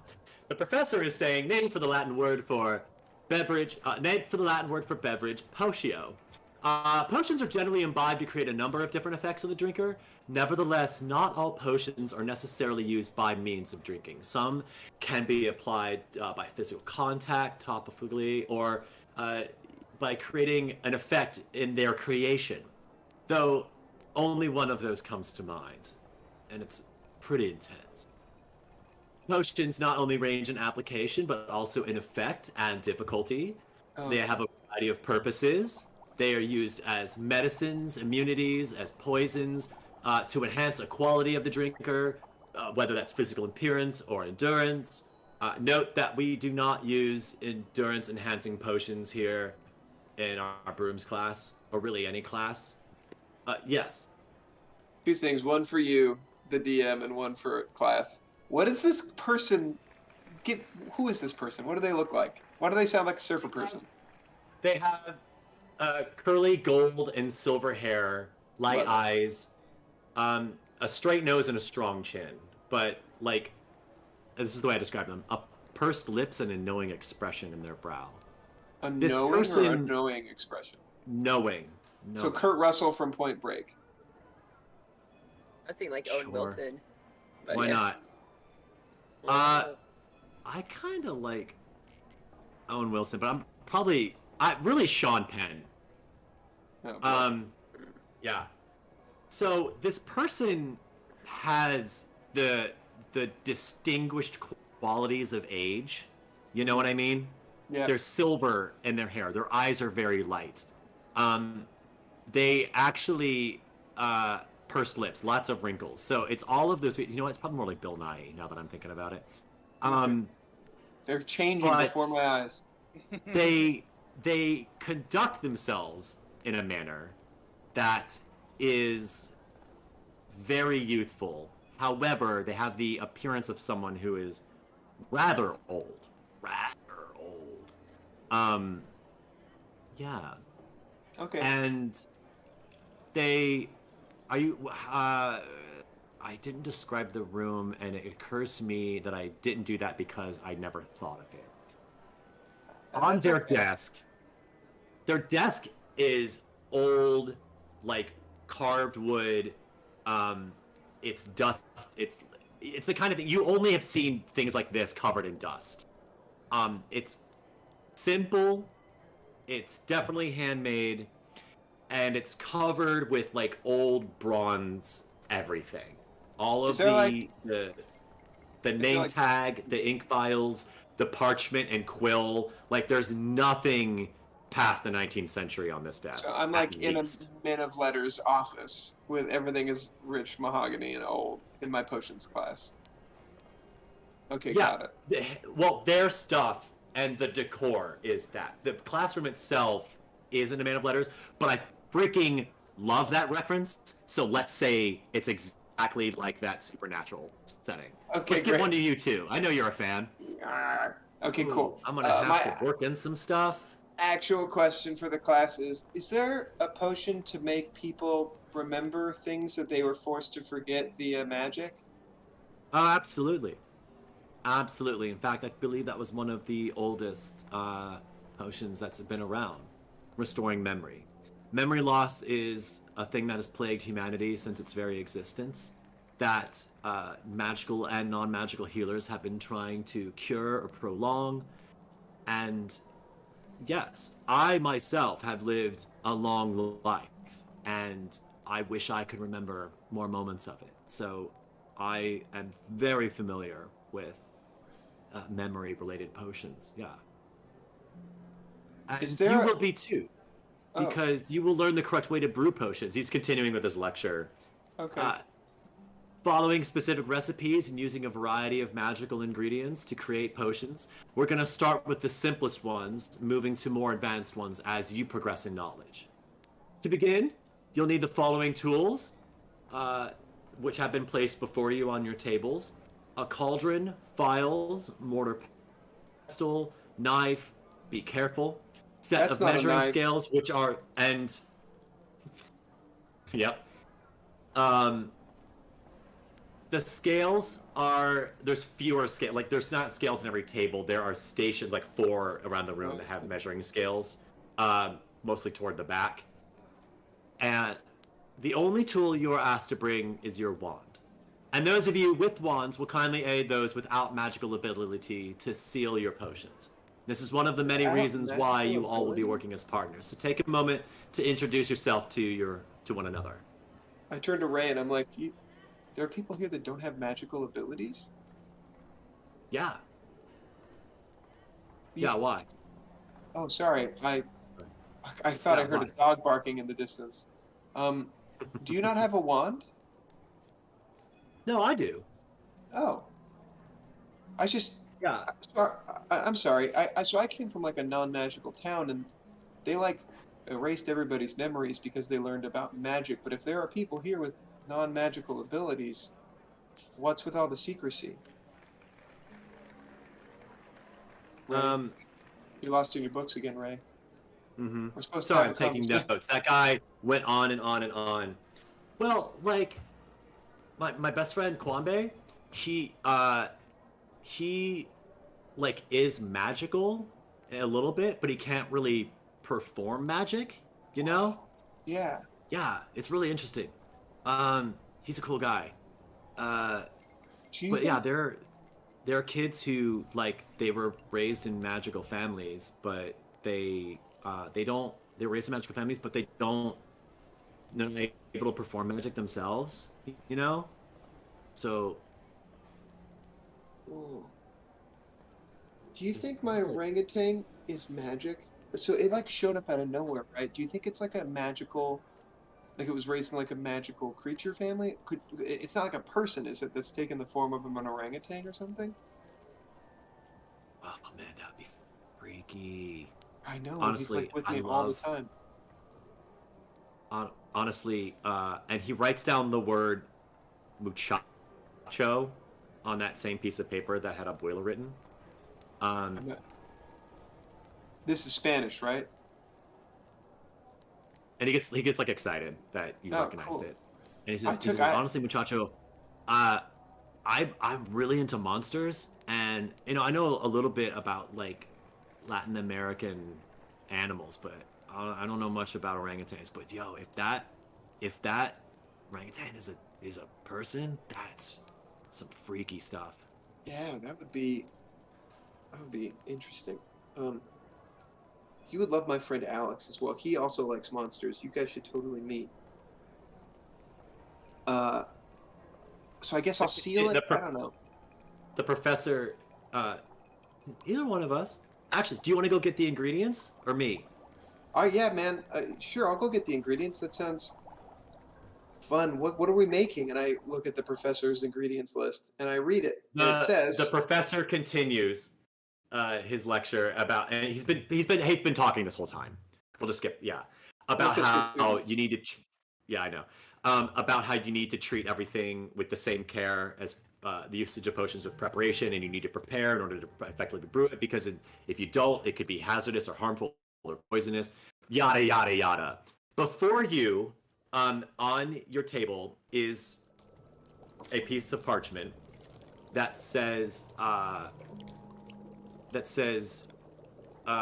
common antidote. Effect counteracts effects of common poisons. Qualities: teal in color. Ingredients: unicorn horn, 2 mistletoe berries, 2 measures of standard ingredient, 1 bezoar. Instructions, and then it continues forth. But we're not going to get into the instructions yet because we're going to go back to lunch. And you know what? Katie is really doing the method thing and having a snack. So let's check in with her. Jealous. All right. Snack's only okay. But now I get to see Anahi, right? Because she was coming towards me. Mm-hmm. Anahi, you were just in your plant herbology class. I was thinking, because Alex was so upset about not having a plant, I know we talked about maybe we could get him a plant to take care of. Chia. What about a chia pet? Wow. I love that idea. Right? It's not gonna hurt anyone. News. I love it. Yeah. And we could magically enchant it so that it just grows really fast, so he doesn't even have to wait for it. And it could just then he could harvest the chia and then use that, and then it'll just keep growing back. Do you think that's something that they would have at the greenhouse or whatever the little plant thing is called that you go to? In herbology? Yeah. I didn't see chia, but we're allowed to have our own garden plots. I could maybe get some chia seeds or ask the herbology teacher for chia seeds, and but we need one of those things I know. I was trying to think. I was trying to look around. I'm not sure if they have little statues or something, little hollow statues, or a statue that we could hollow out to make one for him. What do we see? Is that a thing in this school? I guess I'm asking the DM that. What do we do that, Kevin? Oh man. Okay. I mean, there's not a gift shop, if that's what you're asking me. No. If there's statues, if there's a ceramics or a nice statue that maybe we could whittle. Let's just knock the head off something. Yeah. Well, so in some of the larger rooms, the larger hallways, there was the class that JJ is currently in now, potioneering, and before it is a big old empty space that is this, where all of the commotion happened, where you guys were catching and turning in the cockatrice. Students were gathering in that big open area right in front of the nurse's station. So in an area like that, somewhat near the staircases, there are much larger statues, things that are very ornamental and built into the walls. The place is not really adorned a whole heck of a lot with a trophy case full of statues or you know what I mean? Mm-hmm. I will say, because I love this, that in your charms classroom, there were little figurines. Okay. About they were carved out of colorful soapstone, maybe a couple of inches big in whatever direction you feel like. There probably were a few wooden ones because they had to get a few more last minute for all of the new students. Of a menagerie of sorts of different animals, both magical and non. Could I send Diamond in there and use my prepare strength to have Diamond go get that more random item? which you could just bring back a statue from the room. Yeah, I mean, maybe the wooden one would be a little easier because we could poke some holes in it to let all the hair come out and, whittle a little hole in it to put the little dirt and stuff, right? I mean, you're magical, so probably. Yeah. Hey, I'm going to send Diamond to go get one of the figurines from Charms. I think that'll work. Is there one that looks like a fox? I don't know why, but I'm associating Alex with a fox because he's kind of sneaky. Maybe he's a fox. Okay. He looks like Justin Timberlake, y'all. Yeah, he's got the wrong Noodlehead. Okay, so I'm gonna go send Diamond to look there. I don't know, Kevin, is that or DM? What is that? Something that she might see there? Yeah, absolutely. Fox shaped. Any fox-shaped items? Yeah, I don't see why not. Well, let's find out. So Diamond is finishing eating her loaves or slices of bread. Yeah, finishing eating her loaves of bread. That's how possums eat. I've looked into as they do. Spot on. Thank you. I'm an actor now. And you guys went up the stairs for that class, if you recall. So it's gonna be a trek, but there's no reason that she can't go. Yeah, possums can climb trees and stuff. She's not she's not fat, but she's definitely not on the smaller side. Yeah, so she can get up the stairs. I mean, she's an unusual animal, but you're in a magical school where people have unusual familiars. Of course. Familiars in general. So yeah, she'll make it. But let's roll flight for her to see how quickly she does. Perfect. This is one of my sixes, and I have a +1 on that because I've got 2 of those little stats. So here we go. Okay. So it's a 5 +1, so it's a 6, but I don't explode because that's an add-on. Yeah. Yeah, that's the highest I can basically go, 6 for this guy. Out of 6 for flight. Well, she's got little bitty paws and little bitty legs, so it's going to take her a while to get up all them stairs outside of your bag. So we'll hear from her in a while. Okay. Not a long one. In the meantime, you are free to continue conversing and eating. Yeah. So I wasn't gonna say anything before because I just wanted to see if that idea would float by you. But when you were walking over, I saw that guy looking at you. Oh yeah, I know, me too. But I had my mouth full of food, so I was like, whatever, what? girl. He likes you in your natural element. You know what I mean? I don't even know him though. I don't even know him. He's never talked to me. I have no idea who he is. Yeah, who is that guy? I mean, he kind of looks familiar, but I'm not sure why. But at this moment, Libby, sorry, you didn't get her name before, but she comes back in, the girl with the blonde hair and a bob and blue eyes, and she's like you could tell that she was touching up her mascara. And she comes back in and she says, "Oh my god, I'm so sorry. I have absolutely no idea what came over me. That was so weird. Do you need some makeup wipes? My bad.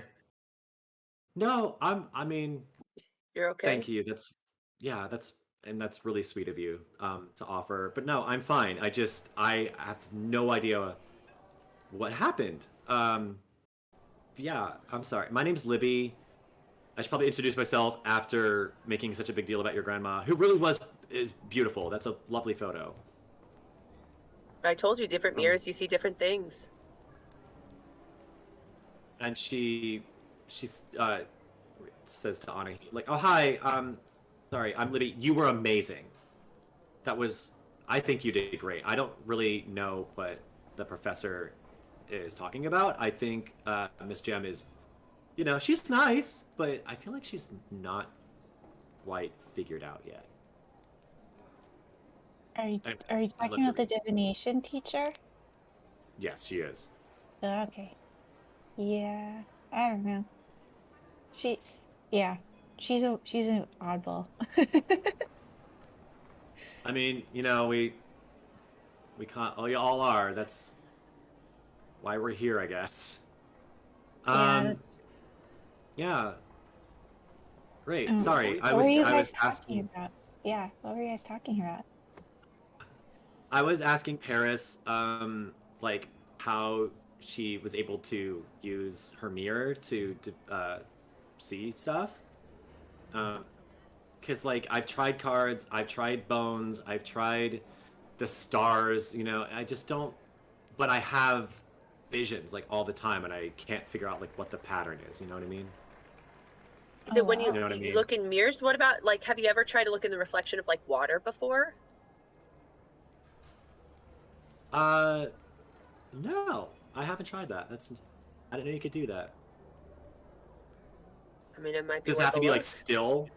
Does it have to be still and like so you can see your own reflection? Because I mean, trust me, I don't mind looking at my own reflection. I know you don't, but you know, it's distracting. Is all I'm saying.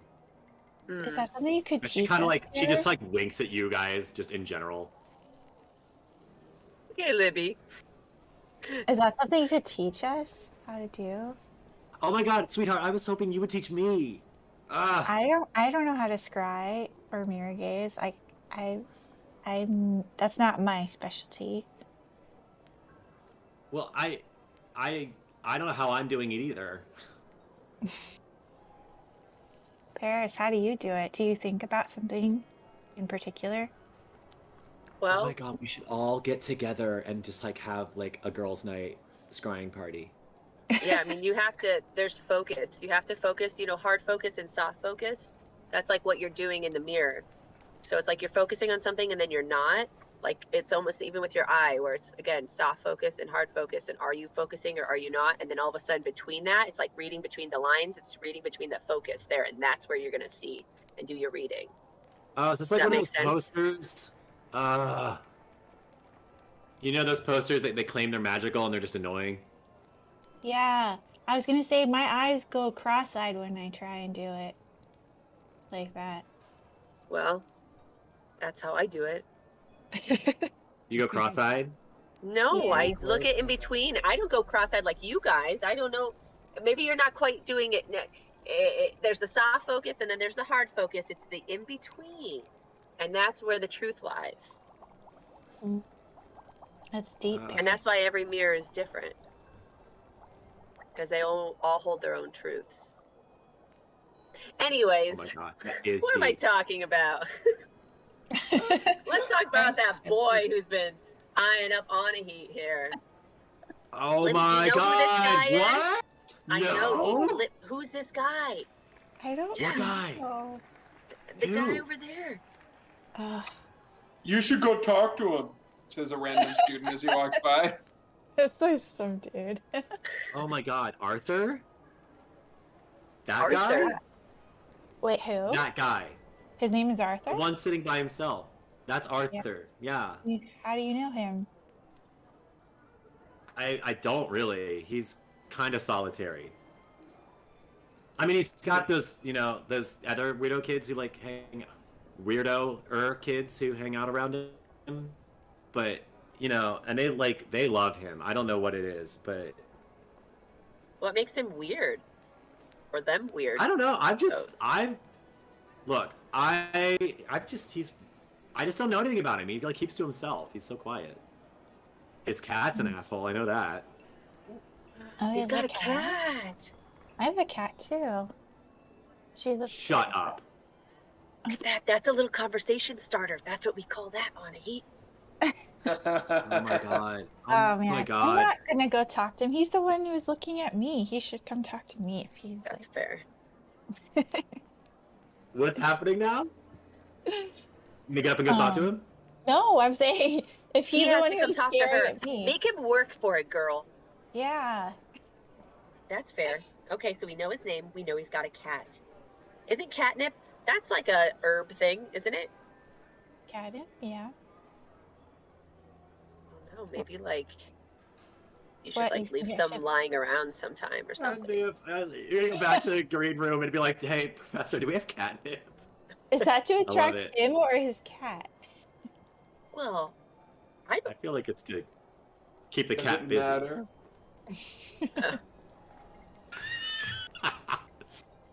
Oh goodness. Oh God. Um, I'm not gonna say anything. That's fair. All right, we'll keep an eye out for this, Arthur. Is he looking again? no, he's not anymore. Okay, good. I mean, you're across the room now, so yeah. Okay. Why is he weird? Says another student walking by. Sorry. What? Sorry. What is happening with you, Anahit? I was just like getting embarrassed and being like, is he still looking at me? But I'm like also like I have my hand in my bag and I'm like fiddling with the sachet and I'm like just fiddling with Love it. potion. The herbal. Is that the one where you are writing his name on the stick? What? No. Or is this a different? It's a different love potion. Okay. No. Yeah, one no, can she see it.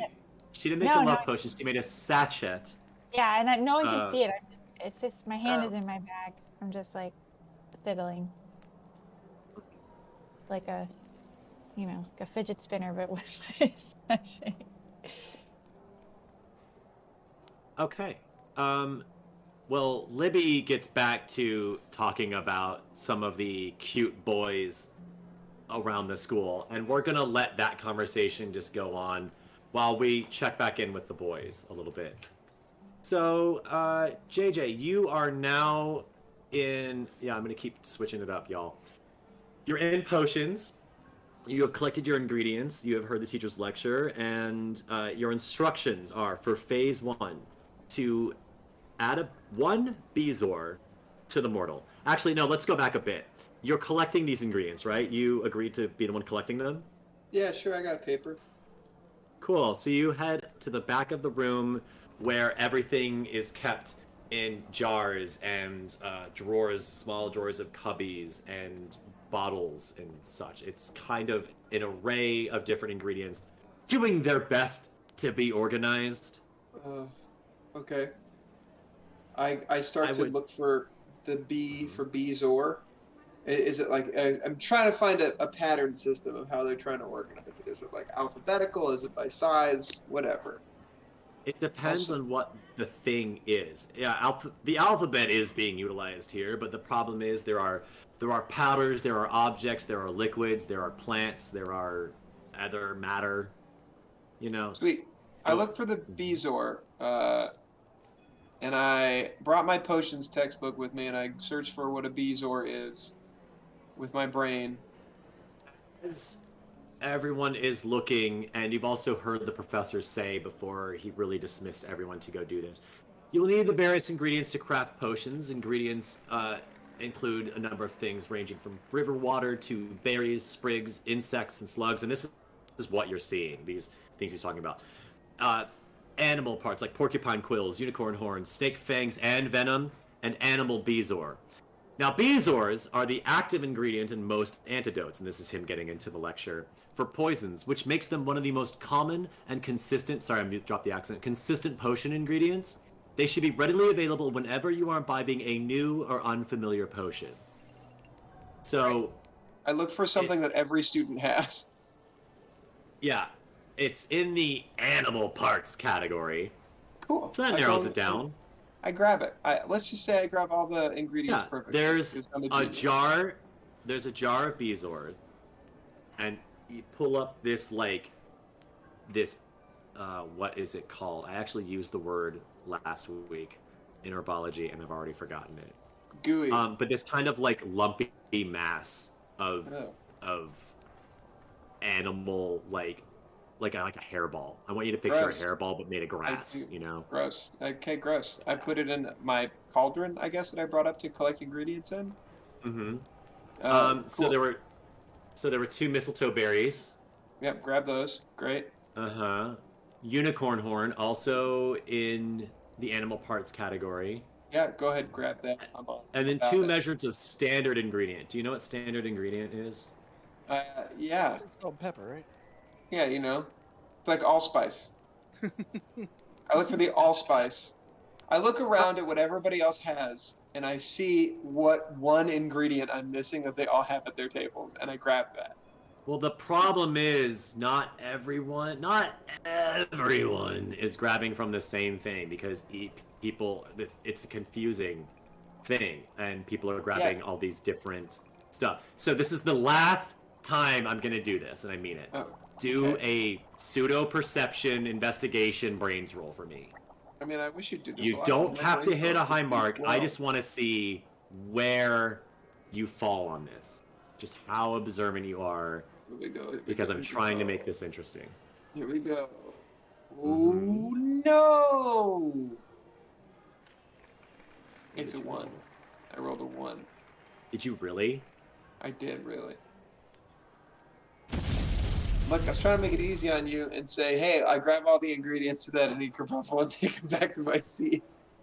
Great, I got it. Okay, cool. So, you hurriedly grab all the ingredients that you see other people grabbing, including 2 measures of standard ingredient. But yeah, okay, you see what people are grabbing, and so you come back with this this kind of like silty mix of like fine gravel or whatever, and you bring it back to the class or your table. Pardon me, with your partner Ray and others because it's yeah. Cool. Yeah, I'm gonna give you an adversity token. I took it. All right. And now we are going to follow the instructions. So you add a Bezoar to the mortar. Mortar. You have a mortar and a pestle. You know what those are, right? Yeah, there's sticks and bowls. Cool. Crush it into a very fine powder using the pestle. Do you want to do that? Because you have a great brawn roll. Do brawn. I do. I will. And I do that. I got a 13. Excellent. Okay, you do a fine enough job. It'll do. Great. It's ground. Job. Yeah, not that fine. Not very fine. It's said to crush into a very fine powder. You just do a fine powder. Cool. Fine. Add 4 measures of that to the cauldron. Okay, I add 4 measures of that to the cauldron. Cool. Then add 2 of standard ingredient to your cauldron. Do it. I take both vials. This says 2. Take both 2 vials and I just dump them in there. Okay. So how did you determine what a measure of the Bezoar was? What's 1 Bezoar? Right, it's the whole thing. Well, you had 1 Bezoar. Yeah, so I ground it up into a fine powder and I put it in there. Okay, the whole thing. Yeah. Great. Okay. Cool. The next is to heat to a medium temperature for 5 seconds. How do you do that? You can talk it out with Ray. Well, I was going to use my wand to just, like, light a fire. Do they have, like, a Bunsen burner or anything, Ray? No. So, I love what you're doing. Do a charm roll, because this is something you kind of learned in charms. Yeah, that's true. I'm going to do a charm roll with my D10. Students are laughing around you, like, almost tears in their eyes kind of thing. Everyone's having a great time. Ain't that right, chat? Plus 1 is 8. Okay. Plus 1 is 9. So I got a 9 on my charm roll. And I'm kind of like, last time I did this, I blew up almost the whole classroom. So bear with me.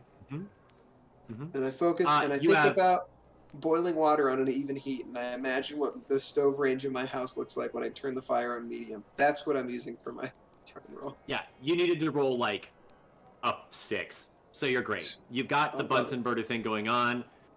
Ray, you know those. Wait, sorry, he didn't write these down. So 1, 2, 3, 4, 5. Got it. Wait a second. Are you speaking? The Babel charm. Oh, that's cool. Yeah. So I'm speaking perfect Spanish to you right now. Yes. Hello, my name is Llama. That's funny. Yeah. Cool. JJ wouldn't know that joke because he took French. Hello, name. My name is King. You know. I can't clap because I'm sorry. Don't distract me. You did it. You heat it for 5 seconds. He says, "Cool." He goes back to reading the part. He says, "Okay, wave your wand. Mind if I?" Yeah, go for it. Knock yourself out. All right. I handed my wand. Your wand. He said, "Yeah." He said, "Mind if I?" So I give him my wand. No. He's got his wand. Oh. Yeah. Yeah. He waves the wand, and it starts to, you could see it start to brew. It's like a low boil, just by itself. And the last step is to leave to brew and return in 40 minutes with a 40 pewter minutes? cauldron. If you have a pewter cauldron, 34 with a brass, 30 minutes with a copper. Let's just go ahead and say it's 30 minutes with a I copper ding the cauldron. I tap the side of my cauldron to figure out what type of metal it is. Yeah. What kind of dice are you rolling with? Depends on the stat. Well, what are they made of? Plastic? Is my question. Plastic? Okay, cool. Is it Let's a call plastic? Is it Tupperware cauldron I'm using? No, we're not using a Tupperware cauldron. I was just trying to. If you had brass dice, I'm like, well, those is a brass cauldron. If That you would be had cool. pewter dice, those are things, but you don't. So we're gonna call it a copper cauldron. Love it. So we're gonna sit for 30 minutes. So I'm gonna leave you here, JJ, and in 30 minutes we'll get back to JJ's storyline. Okay? All Set right. your clocks. Yep. It'll be the end of the show. So let's go over to Alex. Alex, you are in math class and you've been passing notes, but the Professor Esquweather is, she's a little dotty, so she's not really catching on. Yeah. And she's all about good fun anyway, so even if she did, she wouldn't care. But she's having a blast teaching about math, and she's going on and on and on. Yeah, listen. Alex So- is not gaming again. What's going on with Alex then? Well, I guess he's trying to figure out about the magic without a wand and what that is all about. Because he just learned that he figured the only way he could do magic before was with a wand. So he's been trying to, ask questions about what do you use or whatever. Getting whatever responses I guess he can from. Her responses are still... Actually, roll charm for me. All right. Again. I'll Roll roll again. charm. I'll roll my charm. That's 9. Responses are still brief, but they are slowly opening up. You're still at the back of the order of her passing to the other girl. Sure. Um, Who's not responding still?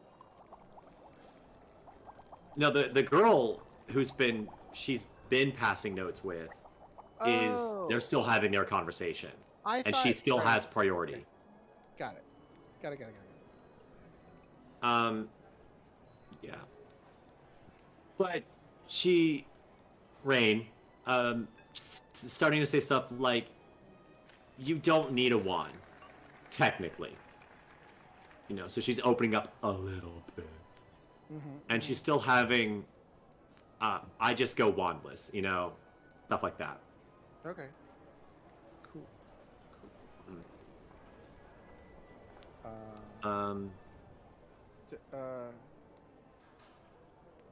I guess I'll just ask her if she knows any secrets about the castle. Right out the gate. Yeah. Got an agenda, man. Okay.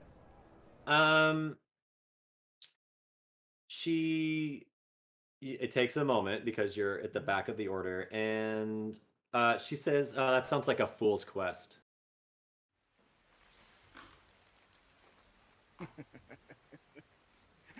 No. And then she goes, no, no secrets. And then kind of like does that derpy face with the tongue sticking out, like she draws one. And because it moves, it just goes like that. Cool. I'm glad I did that for everyone. That's beautiful. Yeah. I was like, I guess all I know. I was like, well, I found a maze Oh no. underneath the school, and I've been down there, Oh no. and that was a pretty cool quest. Are you ever looking over your shoulder? Let's see. Nope. Cool. You get a note, the same as always, the same time, but it hits your desk with a little more fervor. Uh-huh. And she says, "What's under the school?" No. He's like, "How's it? Like, is it? How's it built? You know, kind of thing." So I try to draw it, like based on memory, which Oh my god! Probably Brains roll. yeah, it's a brains roll right here. As Alex is drawing this, a random kid in the class listening to the lecture goes, "Oh, it's a trap!" That's a one. That's a one, ladies and gentlemen, with my lowest dice. This girl's not gonna believe a word you say to her now. But I try So to. what do do a you detail. draw? So I want to draw- describe what you're trying to draw, and then I'll tell you what you actually draw. So I'm drawing a map of the underground with labels as to like this is where they feed the chickens, and this is Oh where. my god. This is and then the like this is where Enzo is, and then there's the water. So I do a little water, yeah, and I'm doing it based on memory, which is impeccable with a one, yeah, that's what I'm going for. So you send it back to her, and Ooh, she with a little note unravels that's it. with a note at the bottom says, "See if you can make it move." Oh, Oh, that's adorable. She unravels it, looks at it. Are you looking at her? At this point, yeah, I'm like a little proud of myself. Like, You see her go from this kind of excitement to kind of confusion, and then she starts giggling and goes, "Oh boy," and like looks up at you just with the kind of look. Another note hits her desk, and she unravels it and goes, $10. He actually drew a duck, and she like looks up at her friend, past you. And now, like, the priorities are switching. You've moved up in initiative. So, yeah. made a friend. Um, I assume Kat is watching the whole time. Somewhere in the room. Just like, so, because you're looking at her and she's now looking at you, she looks up at the professor, who's just in her own little world of fractures, and she kind of like takes the piece of paper that you sent. She, wherever there's a negative space, draws a stick figure, then draws it again and again, and like a few times, and then as she does it, she like lifts her hand up, and it's the same sweeping gesture but much looser, and it just starts to do a little dance. That's awesome. And then she, while looking at you, she crumples it up and tosses it right at your face. That's fine. This is I'm not upset about this. It's not malicious. I'm like, that's cool. How are you feeling? You're feeling great now? Like I feel want great. to hear. Oh yeah. I'm gonna try to see if I can do that too. To The a girl symbol. girl who's like her friend is just going, "Wow, rude," at her, and yeah, and she's kind of just like, and then goes to write her note to her friend, you know, Right. and then magically sends it over to her. Just kind of goes over my It goes around your chair. Okay, that's fine. They're having Behind their you. conversation. Yeah, they're having a conversation. Yeah, no, I want to the wow part. Miss Esquire says, "I know, isn't it beautiful?" And just gets back to her fractures. Wonderful. Yeah, I want to try to make one that's like a smiley face, and then it winks. And there's just 2 frames, like doing her technique, like drawing a simple face and then a face Making a GIF. with a winky end. Yeah, I'm just trying to make a Oh my simple. god. The first GIF ever. Okay, I want you to roll for charm, and you're gonna aim for 9. Okay. This is my. No, wrong dice. There it is.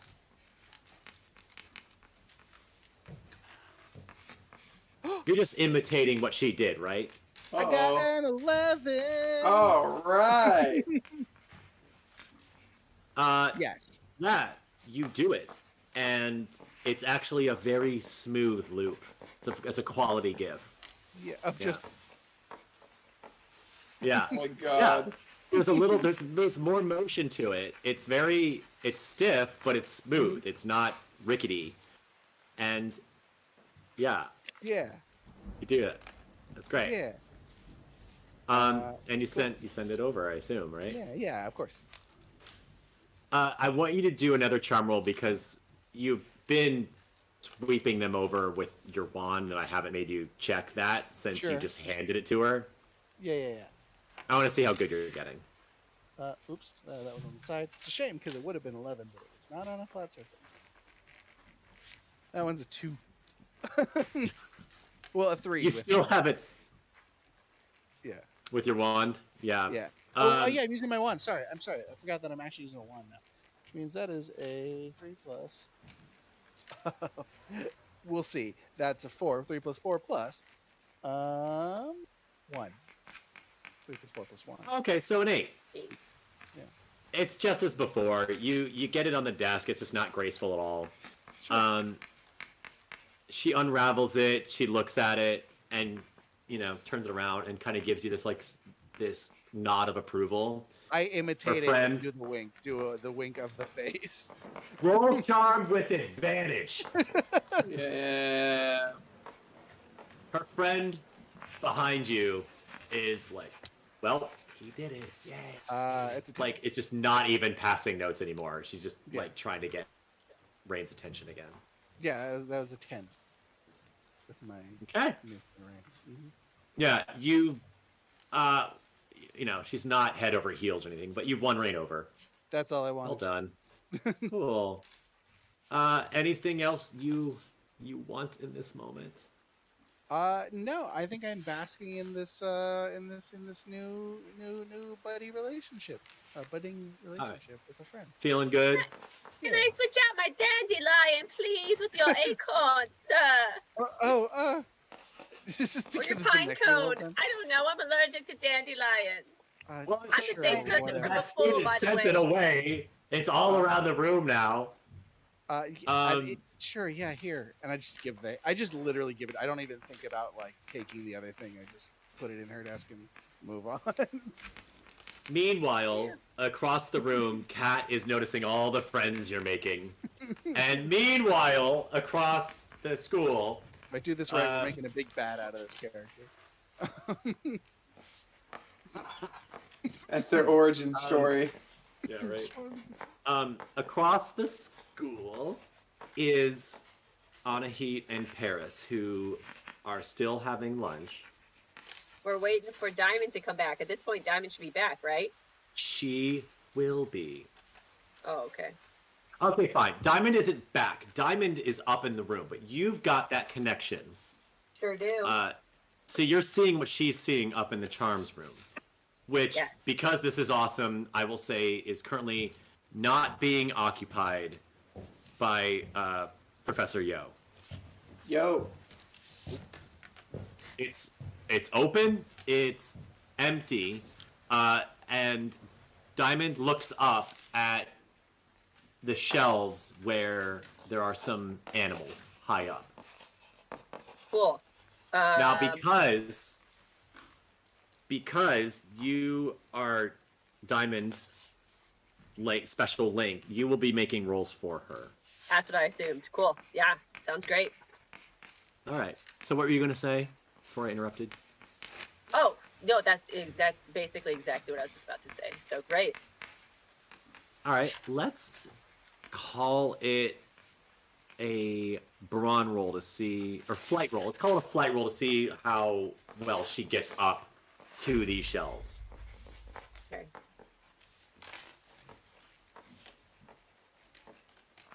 Five. Okay.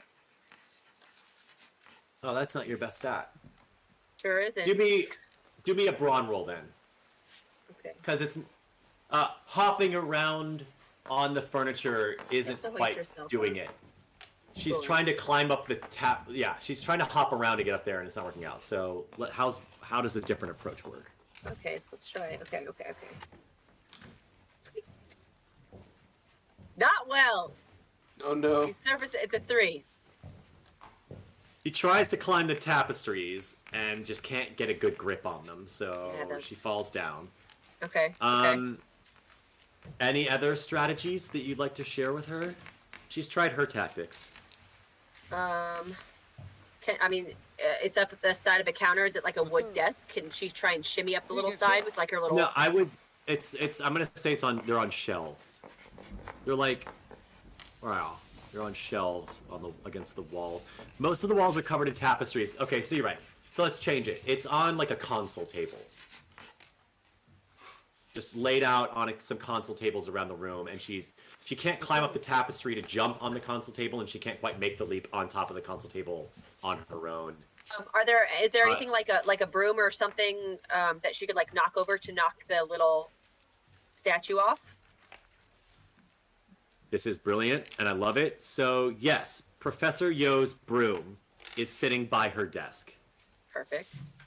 And if you want, she can drag it over using a new brawn roll. Okay. And try to prop it up against the console table. I love this. Yeah. Roll me another brawn. You know what? 5, but I'm gonna re-roll my inspiration roll. Unless 5 isn't enough, is it? Or I don't know what I'm going for. Is that enough? It's enough to knock over the broom. Do me one more brawn to see how well. This is going to be the hard one. I'm going to actually give you a number here. For 15. 5 was to knock it over and drag it. It takes a little bit of doing, but she does it. But to prop it back up against the console table is going to be a 15. Okay. So this is probably where you're going to use inspiration. Okay. Well, yeah, because my brawn only goes up to 10, so I'm going to have to use some adversity tokens, right? Or get lucky. And 10 and a 10. I see. Let's find out. Let's find out. Nope, she got a 4. Okay. Yeah, you can use inspiration if you want. Yeah, I'll try. Let's freaking re-roll. Let's do that. Come on, baby. I mean, it's one better. I got a 5, and I need a 10. If I use every single one of my adversity tokens, which is 5 right now, I can get a 10. So I will do all 5 of my adversity tokens to get this freaking Chia Pet statue. Can I do that? Worth it. Kevin, if it makes you feel better, I think all I have left are spicy ones. So I will just pick. I won't even look and see what kind of spicy I'm going to have. I've got a lot of red color up here, and those trickster oranges are back. So 5. Yeah, I think the oranges are actually the hottest. I might be right with you, sister. So let's go for it. We got one of these. No, it's red. I got some pinks. You just do them all at once. Yeah, oh no. Fruity. No, it's all red. Mine are all red. Okay, mine are redder. And then I got 2 greens, which I think are jalapenos. No, there's a pepper. There's a pepper in there. God damn. Oh, god dang it. You better love the crap out of this Chia Pet, Alex. I want you to check into it every day when we play this game. I want you to tell me. Know about it at this point. I'm gonna smooth out the pepper fruit with some licorice. I mean, crap. You alright? Yeah, it's just all there it is. those dark reds and then the green. Oh, my tongue, I think, is actually getting hotter right now. My throat it's definitely warming up over time. So let me speak while I can. Diamond, uses her tail to pull the broom in a direction while standing on the bristles of it. So it knocks itself into the ottoman. It's not stable. But because this is great and you've earned it, she manages to walk herself up the thing carefully because she's a marsupial and they can do that. Yeah. Oh, yeah. And makes her way up to the top of the ottoman. Sorry, the console table. Pardon me, not an ottoman. It's a console table. I think that's what they're called. And there's an array of wood and soapstone and crystal. They're much smaller figurines of various animals. And you know what? I got my second link. Have your pick. Okay. Okay. Anahit, Diamond is there. What's best for those seeds? Is it wood to like grow the things? Is there like is soap whatever it's called? What's the best like soapstone? Base? What do you think? No. It needs like clay. Or clay. Like a pottery type statue? Pause real quick. I think I'm okay. I don't know how chia pets really work. I thought it was a terracotta figure that has a whole like what's in it? Is it hollow? It's a, like hollow to put the seeds in there, and then it grows up out of the little like holes in the by head. itself. So you don't have to like put dirt in it, right? It's not growing into like it's not rooting itself into clay, is it? Mixed the seeds onto the clay and then wet it, and since it's porous. Oh, that's yeah. I watched a girl do that. A chia pet to her car. Yes, he is exactly right. You have to keep it moist. I think it's hydroponic. Yeah. All right. Also, with that knowledge in mind, for me, yes. It's magic. Is there anything else I need to know about how this and magic? Yeah. Well, they're trying to. I just need to know what their plan is before we really decide how well this works. But between the two of you, do a brains roll, just real quick. They got to add their brains together and put their heads together. Yeah. But for Anahit, that's her best roll. So Paris asked Anahit a question, and Anahit should be able to answer. I have a 3 plus 1, so I have a 4, but I don't explode. 17 plus 3. So. Oh damn! She knows the answer. So 24. So Anahit says, "Thank you, Jade Knight." Anahit says, "You paste the seeds onto the figure and pour the water inside." So you can pick whatever kind you want, I guess. Actually, no. You know what? For fun, Libby says that. Libby's still here gossiping, so she says you paste the seeds onto the figure and you pour the water inside. Which is exactly what Anahit just said, so she just repeats it. Yes. Paste it. But you need clay. You need something with clay. Okay. And you wanted me to get one that was a fox figurine. So the clay fox that happens to be there? Yes, get it. Okay. I'm going to let you... fertility stuff. Paris or Katie, I would like you to roll your d20. I'm adding a new ability to Kids on Brooms. Always improving the game. Always coming up with new features for Renegade Game Studios and Hunters Entertainment. Roll for luck. Just roll a d20 for me.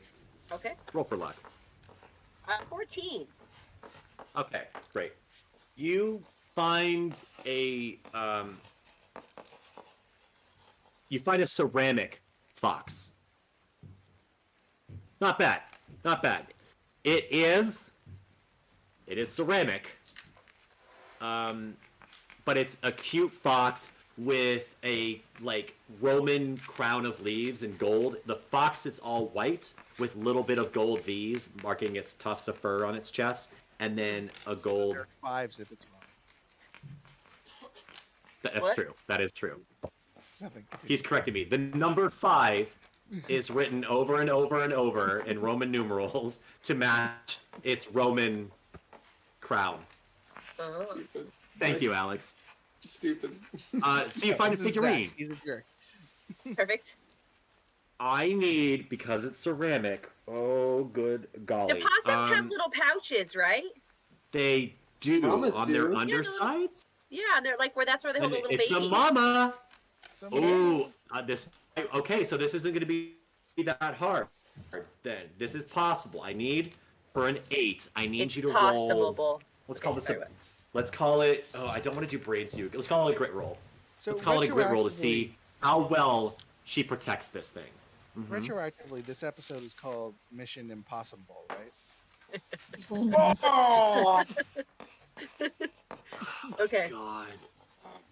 On it, and then Liana, your part in this is to tell me what Justin's reaction to that was, because you're in the room with him, right? I couldn't see, honestly. His back is turned.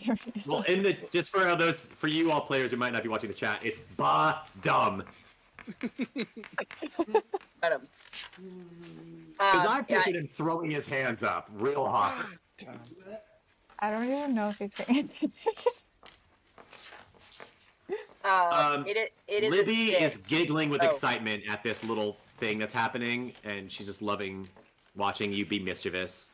Would you roll? A 6. Okay. Does somebody give me some tokens? I asked for an 8. Anahit's got inspo. Maybe Anahit can help out. Yeah. Can't with inspiration. She can't do a roll, but she can do. She can do adversity tokens. Yeah, I have. Let's see. How many? I have 5 still. That doesn't seem. No, I think I have 4. You- 'cause yeah. You only need 2. Because what did you roll a 6? Correct. Yeah. Yeah, I'll give you 2. Not 2. Okay. We're doing it. I don't have to eat, right? You do not. You're not spending the token. She is. But you All get right, an black and adversity orange. token. That's a good sign. I appreciate it. I don't know. These Oh, are Ooh, suspects. those look so tasty, Liana. No. Yeah, it's just caramel and marshmallow. Yeah. Again. You stupid orange peppers. And this one's paired with licorice. This is awful. Awful. How you doing, Liana? I don't even know how to describe this. Yeah. It's sweet, but it's like aromatic in a bad way. Like, I don't know. Yeah. It's not terrible, though. Oh my Ooh, God, Evan Garrett. has What the- flavor's the orange one? That's What the pepper is hottest that? one. Yeah, that's the Carolina Reaper, baby. Oh. Ooh. Yeah, that's Brown the hottest one. Brown one was liver and onions. I'm having a Oh. licorice reaper. What are you having? Liver and onions. And whatever the other one was. You guys are such troopers. But- It's fantastic. I swear to God, Alex better not drop this freaking ceramic thing. I know, right? He doesn't even have it. A lot could go wrong before that. You do realize that once you give this to Alex, he's just gonna throw it in the garbage. Yeah, he better freaking not. Let's make a flight roll for your possum that successfully protects the figurine. Oh, he got the habanero. You got the habanero. That's the orange. I still hate Okay, it. I'm sorry. What am I doing? Well, oh my God, I'm tearing Make a up. Roll flight roll flight. for possum. Flight roll. Okay. Yes. Holy moly. Ugh. It's got stuck in my teeth and I'm afraid to get it out. Ugh. It's a Even 3. drinking water is not good. It takes a while. So we're gonna Be very careful. step away while we wait That's for fair. That's her fair. to carefully, slowly and carefully bring it back. JJ. No, Alex. Oh God. Good, because I JJ think- is let's only check in with 21 you. minutes. I'm not ready with him yet. Yeah, we're not ready yet. So in 2 minutes, let's Okay. astronomy is wrapping up. No. You've been passing notes all. He is definitely I can't in you numerology. stupid peppers. I hate this. I was like, who got astronomy? I Stupid think licorice. next time. Ah. I was kicked out of my astronomy class before I even had a chance to try it. Mhm. I hate. Alex knew he was in the wrong class the whole time. He brought something up. He tried. My class is wrapping up. Great. Your math class. Yeah. Numerology. Your numerology class is wrapping up. People are collecting their books, putting away the notes they've been passing. You're standing up and you're ready to walk out the door if you want. So is everybody else. Cool. Yeah. As we get up out, class has been officially dismissed. I will say my first words to Rain. And I will say, well, it was really nice meeting you, and see you around the school, I guess. Oh.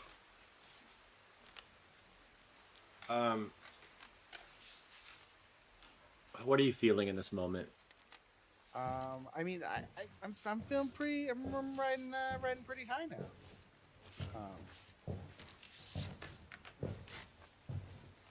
I'm sorry. It's okay. I hate this. What do you want? I hate this so much. Well, eaten by a cat. So. She's reciprocating that feeling a little bit, but kind of like really reining it in. Mm-hmm. And she says, because get it? Rain. Get it? She goes, Rain. She's really proud She also says, it was nice to meet you too. I'm not embarrassed anymore for throwing the note. Oh. And then starts, and then makes her way out, and her friend catches up with her. Cool. That's They head out the door. They head out the door. I'm content to move on with my onto the next class. I think I got what I wanted. Me too. Let's check back in with JJ Potioneering. Oh, it's been 31 minutes. Oh, I'm so sorry. My potion is boiled over. I kept saying the wrong thing. All right, so Ray goes, oh, okay. What's the next step? What's the next step? Ray reads it out. Ray reads it out to you. Read it. Oh, I'll do phase two. Read it to me. Okay, great. Read it to him word for word because I wrote it down. It says. Right. This is why I was telling you. Sorry. Okay, my bad.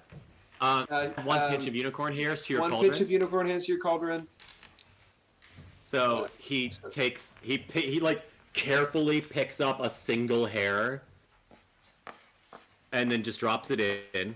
Yep, great Stir job. 2 times. Stir 2 clockwise. times. Clockwise. So he takes his wand and he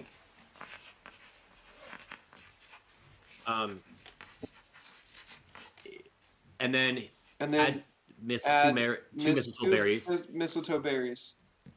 And he's like, oh, this isn't okay. You read it. Sorry, I'll read it. Add 2 mistletoe berries to your cauldron.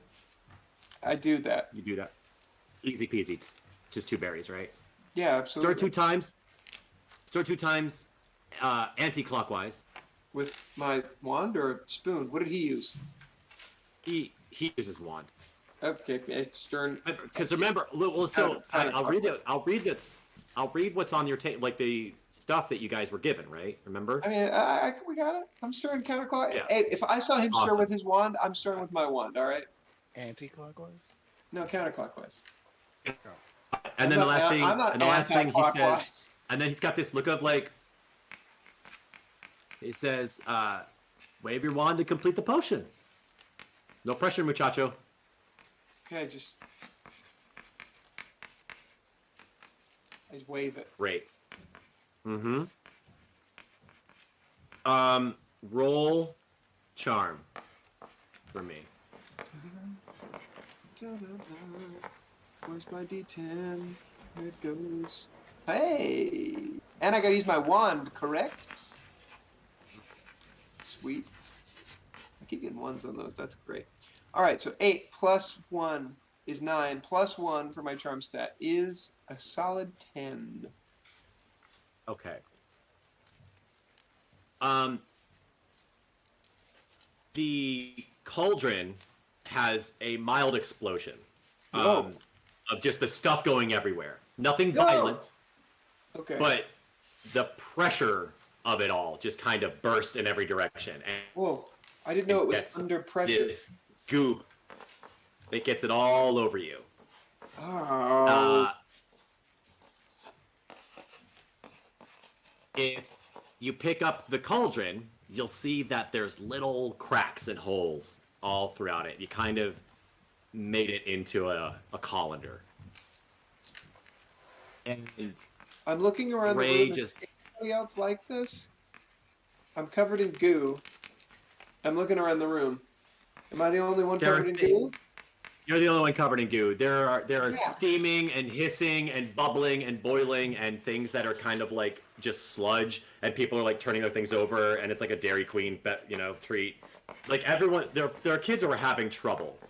Not everyone completed the potion, but you're the only one who Is covered put in in goo.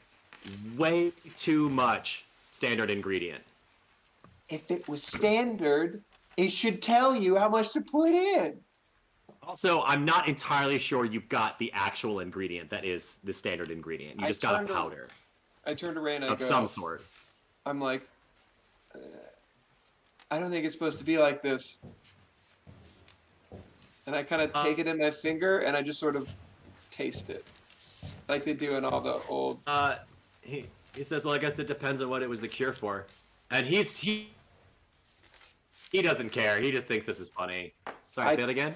I taste it like in all of the 1990s cop dramas that we would watch. I taste it because they always go, "Oh, it's cocaine." Like the one No, with what's Matt happened? Smith. What do you mean? What's happened? We're in a magic school. Evan, And you made wake yeah. cocaine. It, up. I made cocaine.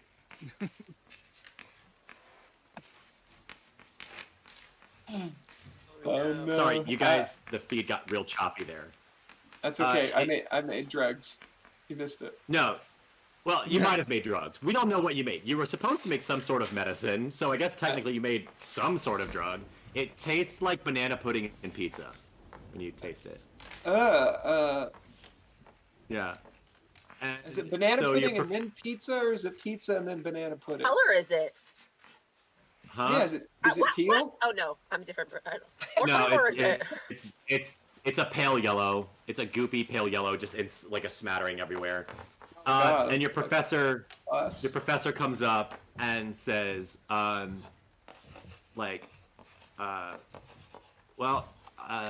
wasn't it, but we can try again. And then he looks at your cauldron and says, oh no. Why did that happen? Well, I'm hoping you can tell me, because all I can see is that you didn't follow the directions. What do you mean? I got all the right ingredients. Also, And he your can't- ingredients labeling system is not great. What is Oh my setting God, solution?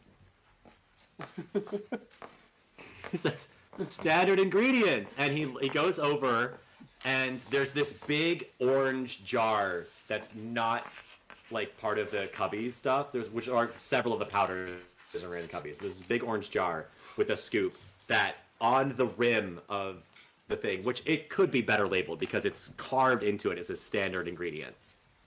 He goes, did you see this? No. I just grabbed what everybody else had. But it's like, it's all right. We're here to learn. It took me a very long time before I mastered alchemy. And I was taught by the best. Who were you taught by? And looking, he's looking at your cauldron and he says, I was taught by Nicholas Flamel himself.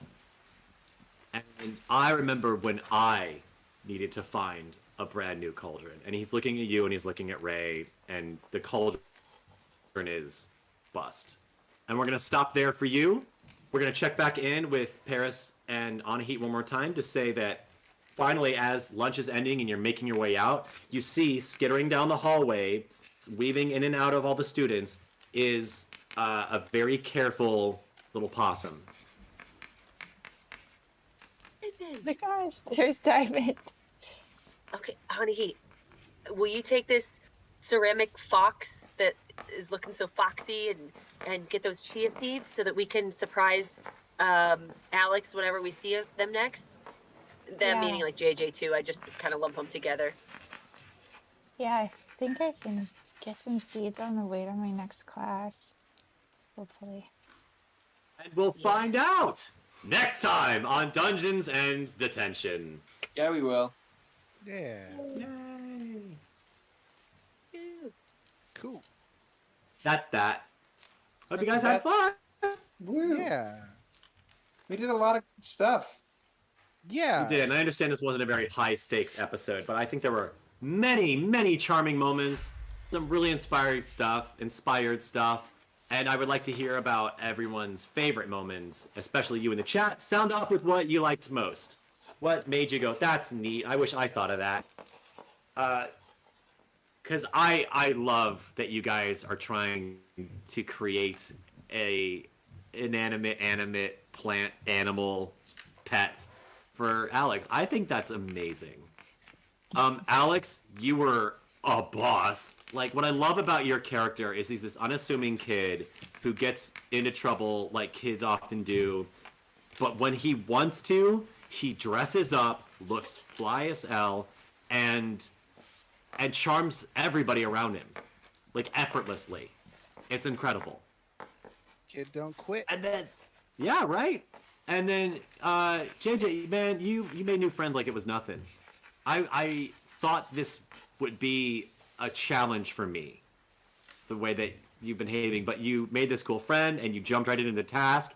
I mean, yeah, the cauldron blew up. That's fine, but you're jumping into it, and I'm really proud of JJ. I really am. Yeah. He's, as much as he gripes about magic school, he's in it to win it. I mean, look, JJ only has a problem with magic authority. Magic people, he wants friends. He doesn't want to be alone.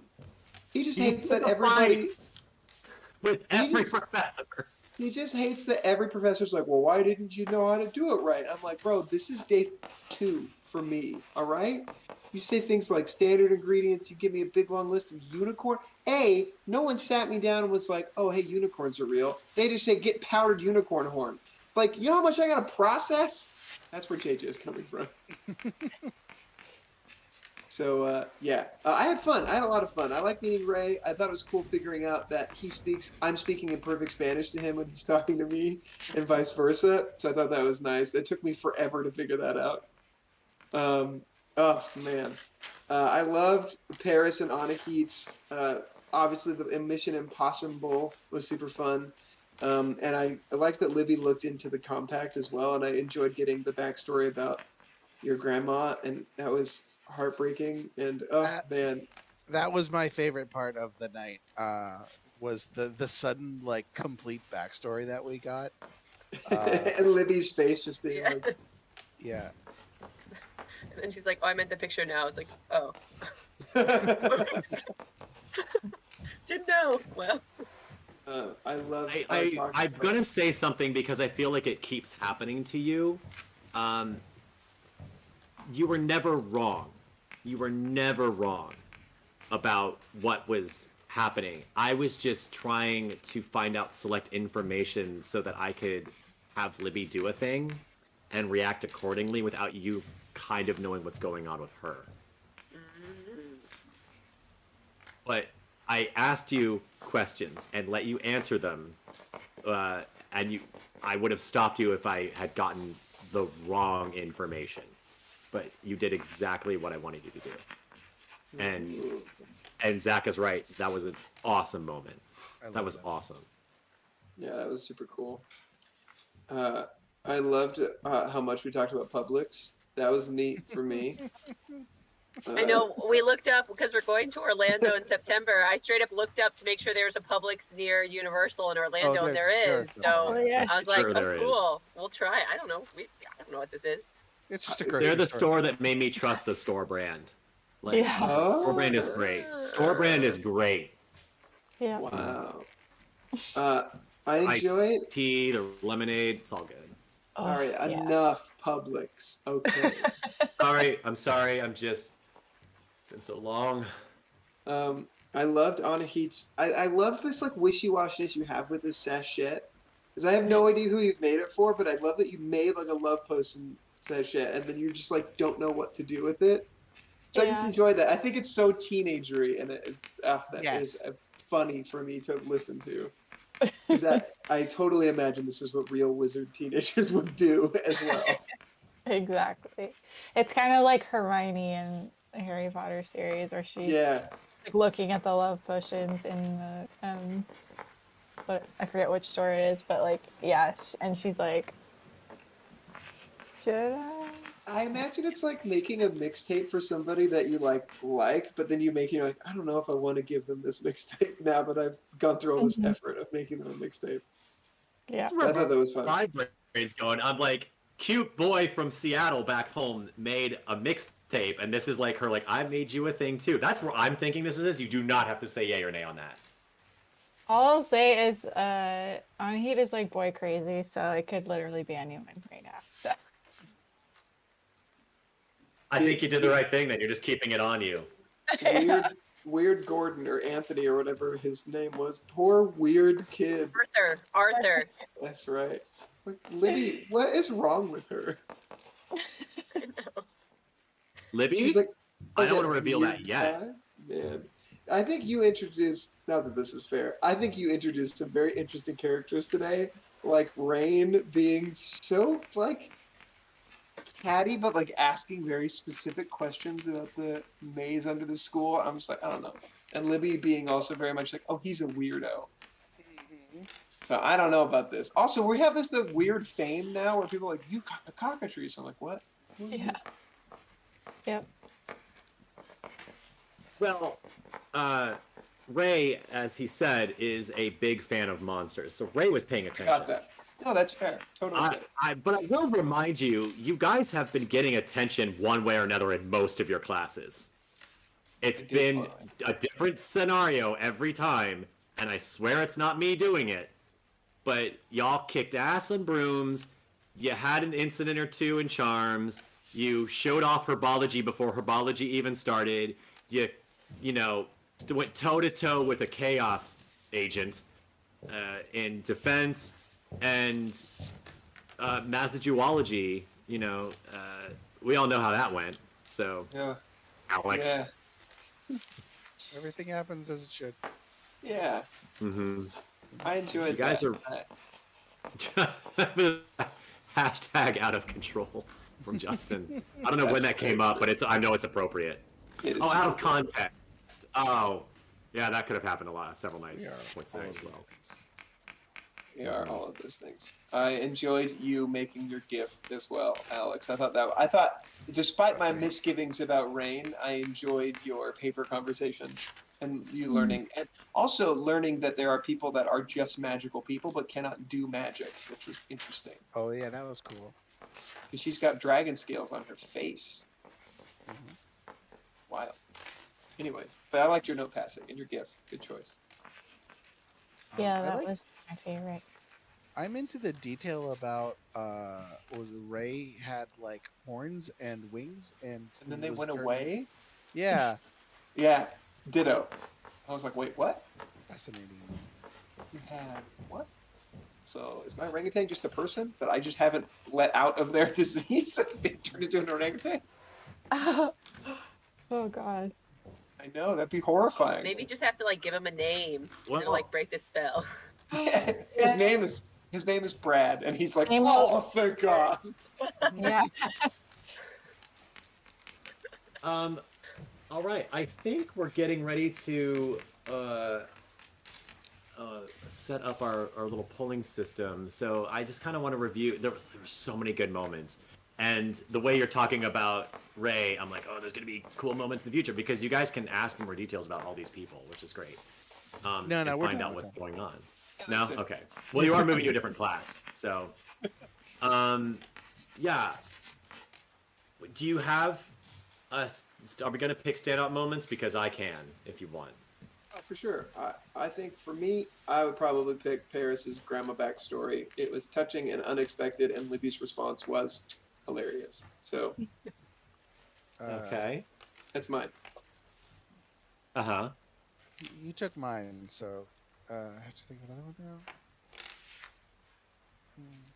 Are we voting? I don't know Are we voting or are we just picking on those moments or what do you want us to do, Kevin? I kind of I'm hoping you guys are going to help me narrow down the moments so that we can open up a vote to our chat. Well, it looks like Justin's got a couple of them. He's got JJ's friend making, Anhit's love sachet. Sachet. Paris' story about her grandma. Alex's note passing is what they're all saying. Does that kind of ring true?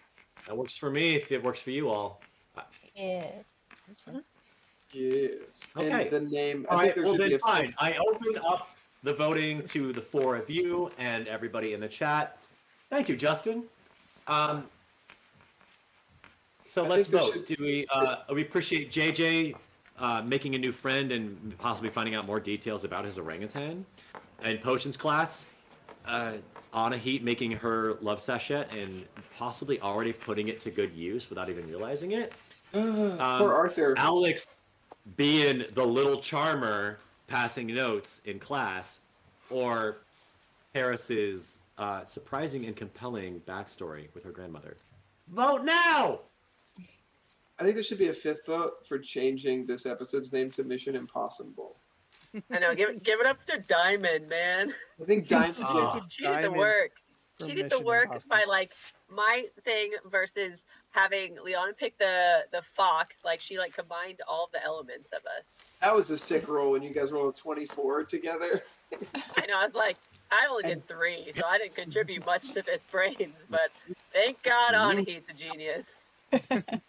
Yeah, I feel like Diamond's mind exploded in that moment. Diamond was like, "Oh, that's just yeah, I've already voted, so it's someone else's turn."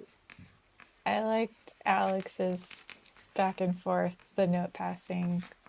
That was just, yeah. That reminded me of being in high school and passing notes and getting into Oh man, trouble. I wish I was that cool in high school. Ditto.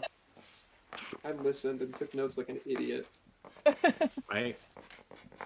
and read my book.